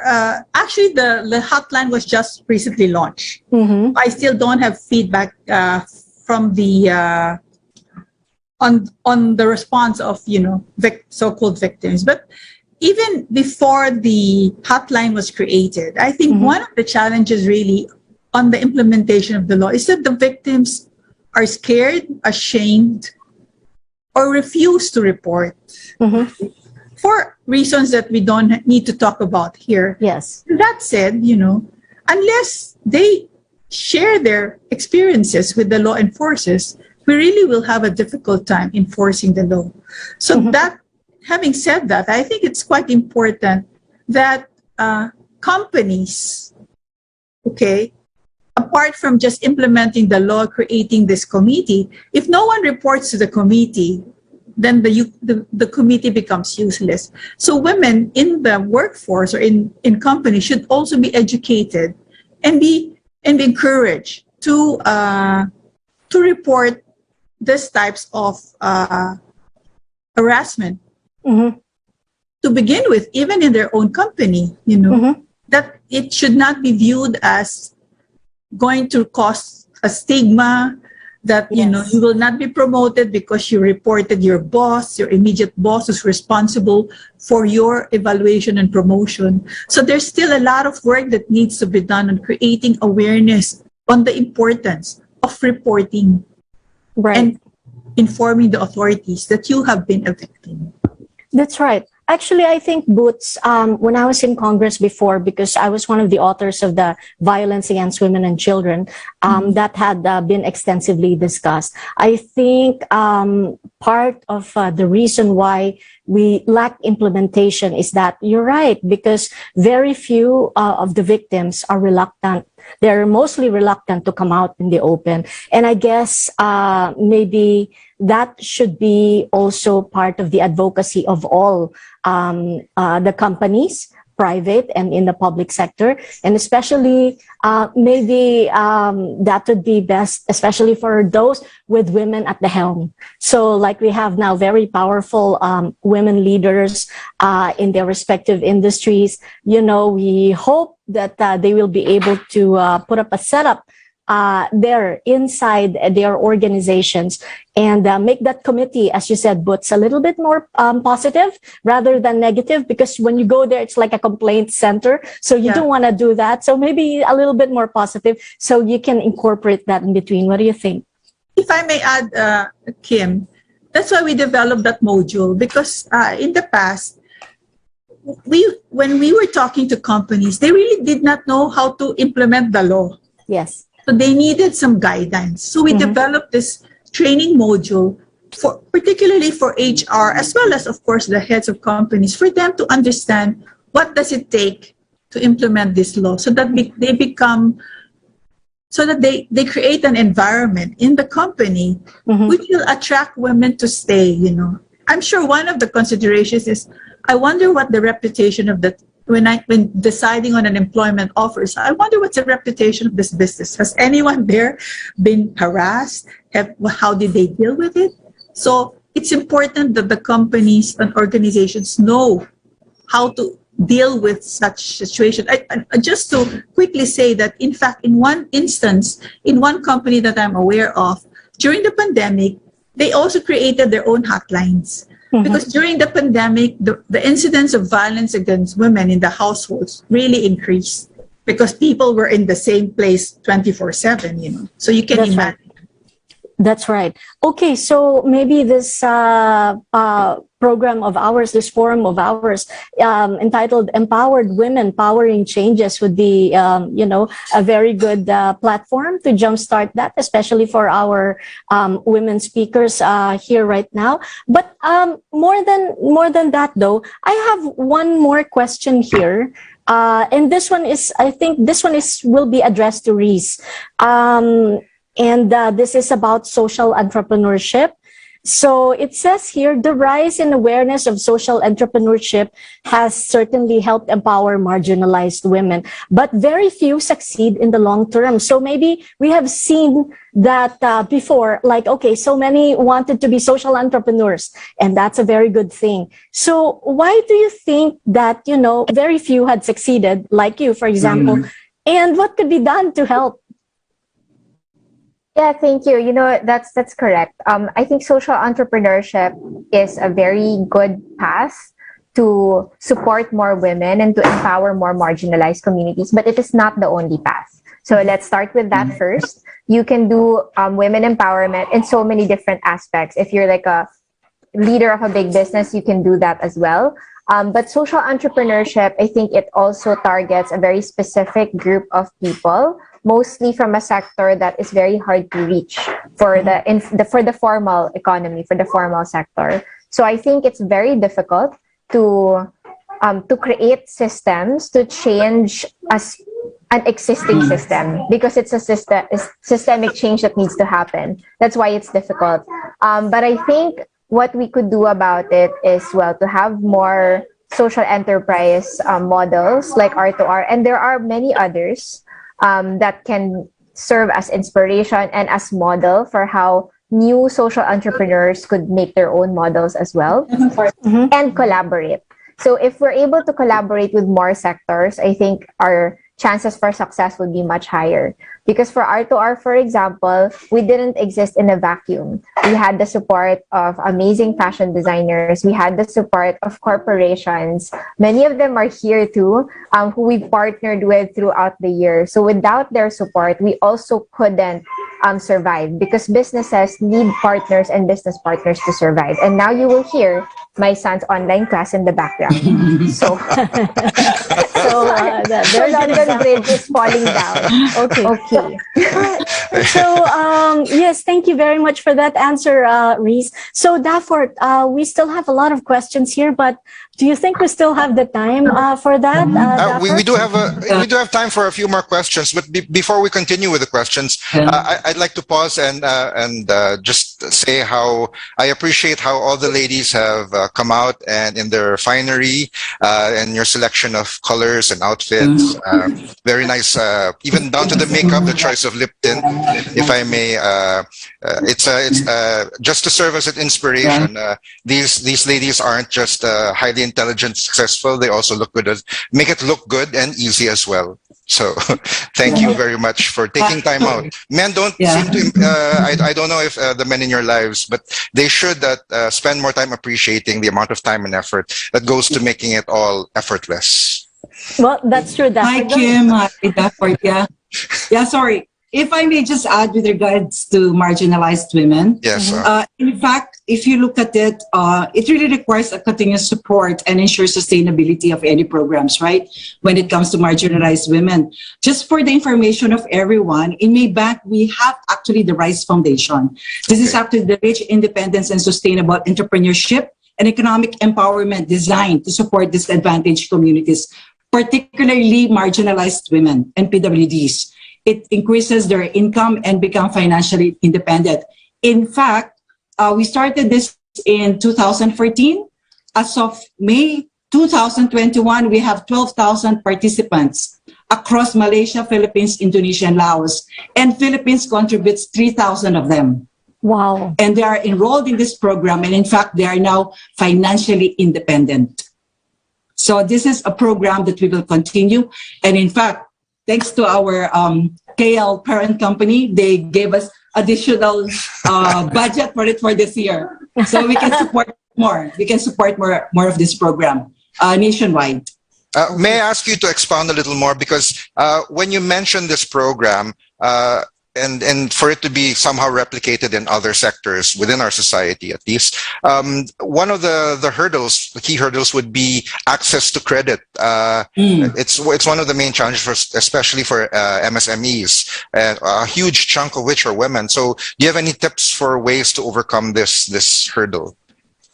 Okay, even before you have to go to credit, it's basically the basic, right? You have to tell them how to be entrepreneur. And in doing so, they have to go through a series of classes. Mm-hmm. We call it RISE 1.0, 2.0. It's really a financial educational program for financial independent women. And towards that, they will end, once they have developed the entrepreneurship skills, right? And they started doing their business. That's the time you can start getting credit, actually, whether it is an investment house or banks. But they have to start somewhere. Getting credit is simply just getting credit. Well, what do you do next? Because what we believe in is that we cannot just give financial support and that's it. How do you sustain that? That's the very reason why we came up with the program. And so far, maybe next time we can show you the success of this program. Wherein these women, up to now, you will even see women with zero income. And they're doing like 50,000 to 100,000 a month now. Wow. With zero income. Pwede ba dyan hindi lang di lang babae can men join? There's also PWDs. It's concentrated on marginalized women and PWDs. And there's a testimonials to that. And in fact, you will be surprised, we're doing it even in the outskirts of Metro Manila. And I've traveled all the way outside. And these are the small municipalities. And for me, that's one way for us to address marginalized women as well as credit eventually.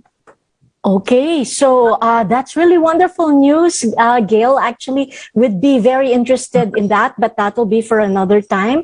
So yes. We thank you, ladies, for your time. But maybe at this point, before we go, a parting word from all of our 5 speakers, starting with you, Gail, since you're there already. Go ahead.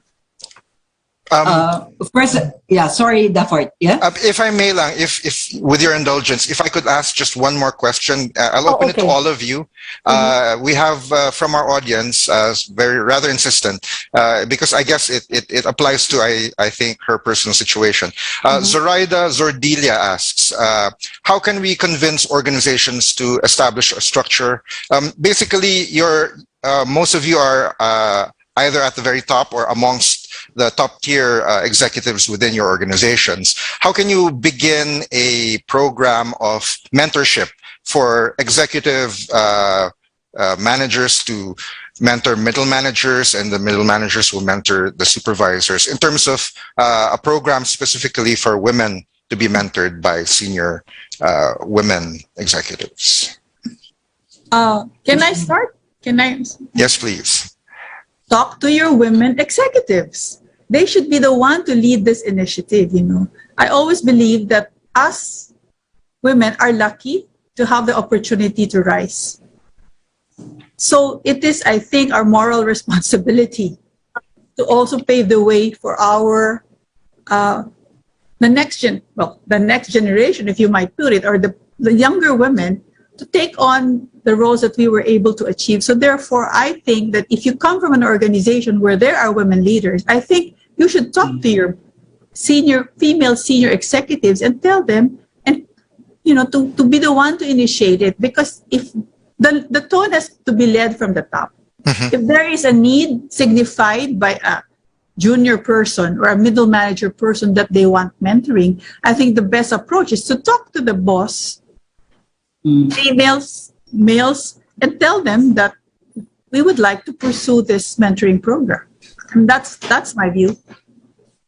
Before, I'd like to add that, as I mentioned earlier, companies must appreciate the importance of retaining the right talent in their organizations. And in this process, one would look at not just the training, the formal trainings that are being given, but also consider coaching and mentoring as very powerful tools of learning. Exactly. And to the point of Boots, it's going to be successful only if you have the tone coming from the top, valuing the importance of talent, and supporting all these programs. So there's not a single solution, but it can be a combination of different initiatives that can be done. So in PNA, for instance, everybody has a coach, everybody is coaching somebody.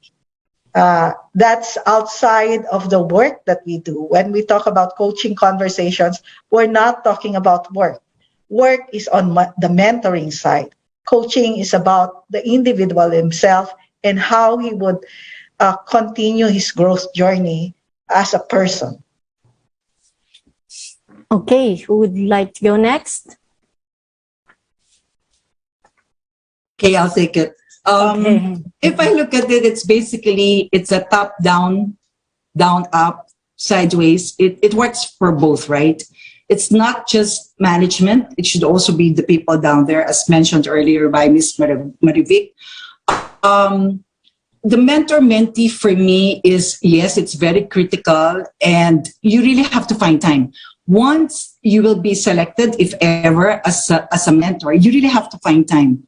That's the only way to do it. And in fact, what is very critical is telling them your actual or the real experiences you have, and it helps them a lot.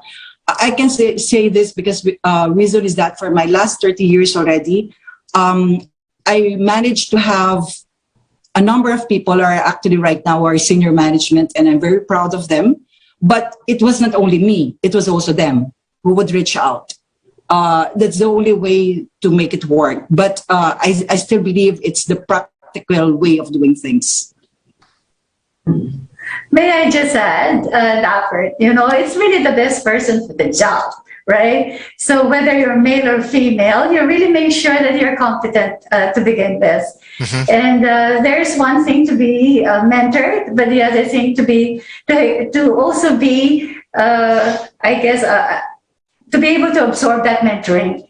Because the men would ask for the same thing. So if we are really like an organization that's open, then you have to mentor both the men and the women. The men probably would get an additional layer saying being sensitive to the needs of the women. But we are a matriarchal society. To begin with, the women are very strong here in the Philippines, and I think on my part, I think I see them on more men complaining that they're not given the same opportunities as the women. Right? So the tide is turning. Yeah, there are two things I think to get ahead, at least like in the corporate world. One is having the right mentor, and the second is having the right sponsor who will be speaking for you wherever in other circles where you could not be there, but somebody will put your name forward. No, that's how I got up within the organizations run by, they are multinational and all the way to New York and even in Singapore, right? But you have to have like the network to be able to get everybody to support you, your point of view. And it's not a matter of being man or woman, because I think the day will come when we should be able to be looked at in the same vein without having, I hope one day we won't have to have a forum like this where it's focused on women. It has to be everyone, all inclusive, right? Mm-hmm. And so always like be the best in what you do, whether you're a man or a woman. So I give the advice to all. Okay, so maybe finally we can get Reese. Sure. So ours is a very small organization, and we're actually mostly women.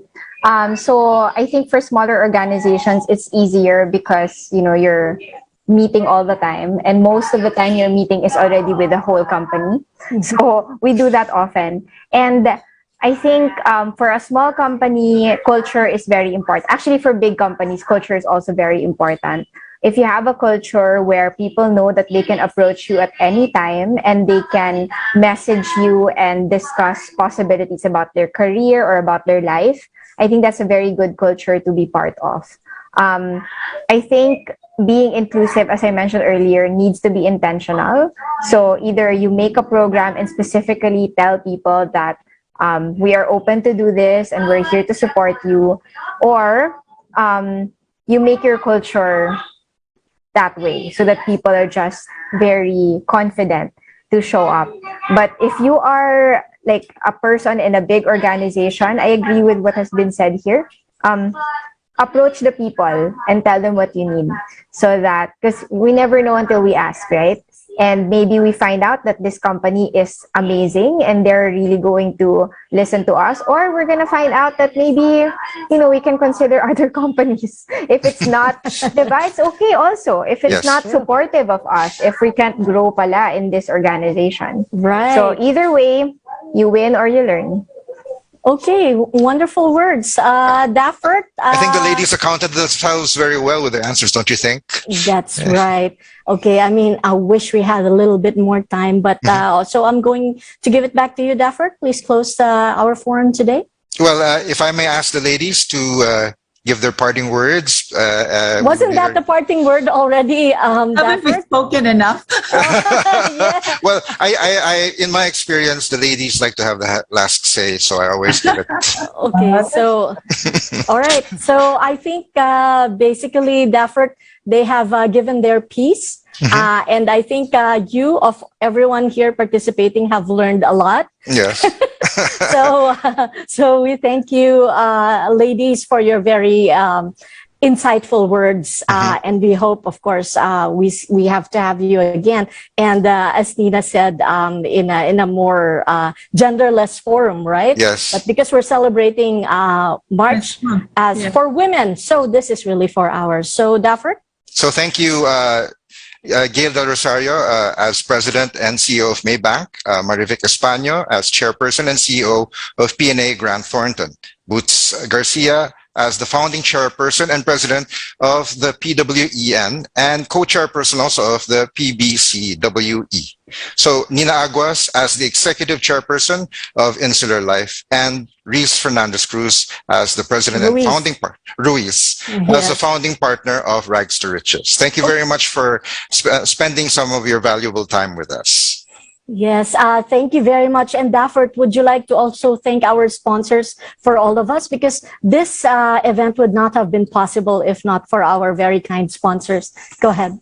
Well, thank you very much again, Maybank Philippines, for being a co-presenter, and special partners Globe, PNA Grant Thornton, and SM Malls. Organization partners are, of course, the British Chamber of Commerce, Cebu Chamber of Commerce, the French Chamber of Commerce, and the Davao Chamber of Commerce and Industry, Finex, and the Italian Chamber of Commerce, and MAP. Nordic Chamber of Commerce, of course, we thank you for your participation also, and the Philippine Center for Islam and Democracy. Thank you very much. She Talks Peace. Okay, so I think I've made you work enough today, huh, Daffert? So thank you very much, ladies. Thank you very much, Daffert. And Thank that's you very a wrap. much. Yes, and that's a wrap. I'm Kim Bernardo Loken. And I'm the Fort Villasaran, the thorn among the roses. And of course, we hope you had enjoyed the Manila Times Online Business Forum for today, entitled Empowered Women Powering Changes. Have a powerful week, everyone. Bye. Thank you, Prudence. Thank you so much. Thank you.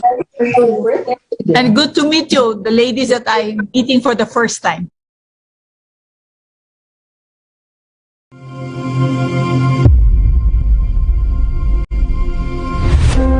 What is our time on earth for? Blessed are we in lands of rich greenery, full of life and opportunity, where our responsibility is to make time. The time to lead the way for prosperity. The time to lead the way for society. The time to lead the way for Mother Earth. we make the time to do the right thing for a future that's fully inclusive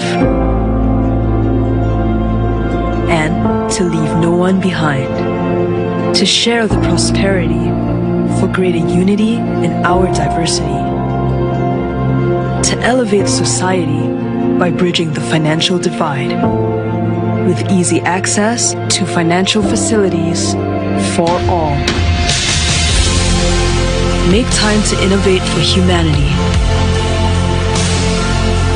Our solutions and initiatives are investments in a future sustainable for each and every one of us. Everything that we do and stand for is for humanity. For when we humanize how we do business, we're continuously making time for good a reality.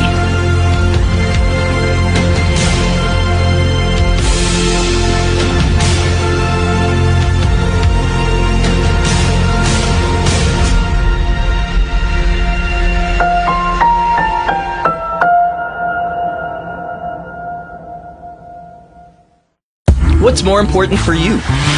Completing your to-do list or your shopping list? Yes!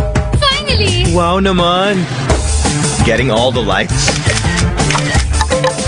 Or what you actually like?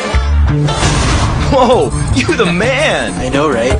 Is it making sure everything goes according to plan? That's the plan. Boom! Sold! Or is the plan not to have one? Bahala na. Is it more important to live the life you've always wanted? Uh-huh. Sarap naman. Or to just live in the moment? Deserve. Whatever your choice is, know that it's important for us too. Because at Maybank, we'll help you achieve it however you want to. Because we're a regional bank that knows exactly what you need. And that is to help bring you closer to what truly matters for you.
Sign up for a year and pay less than 71 pesos per month. Visit tmt.ph/digital to get your free 30 days of the Manila Times Digital Edition.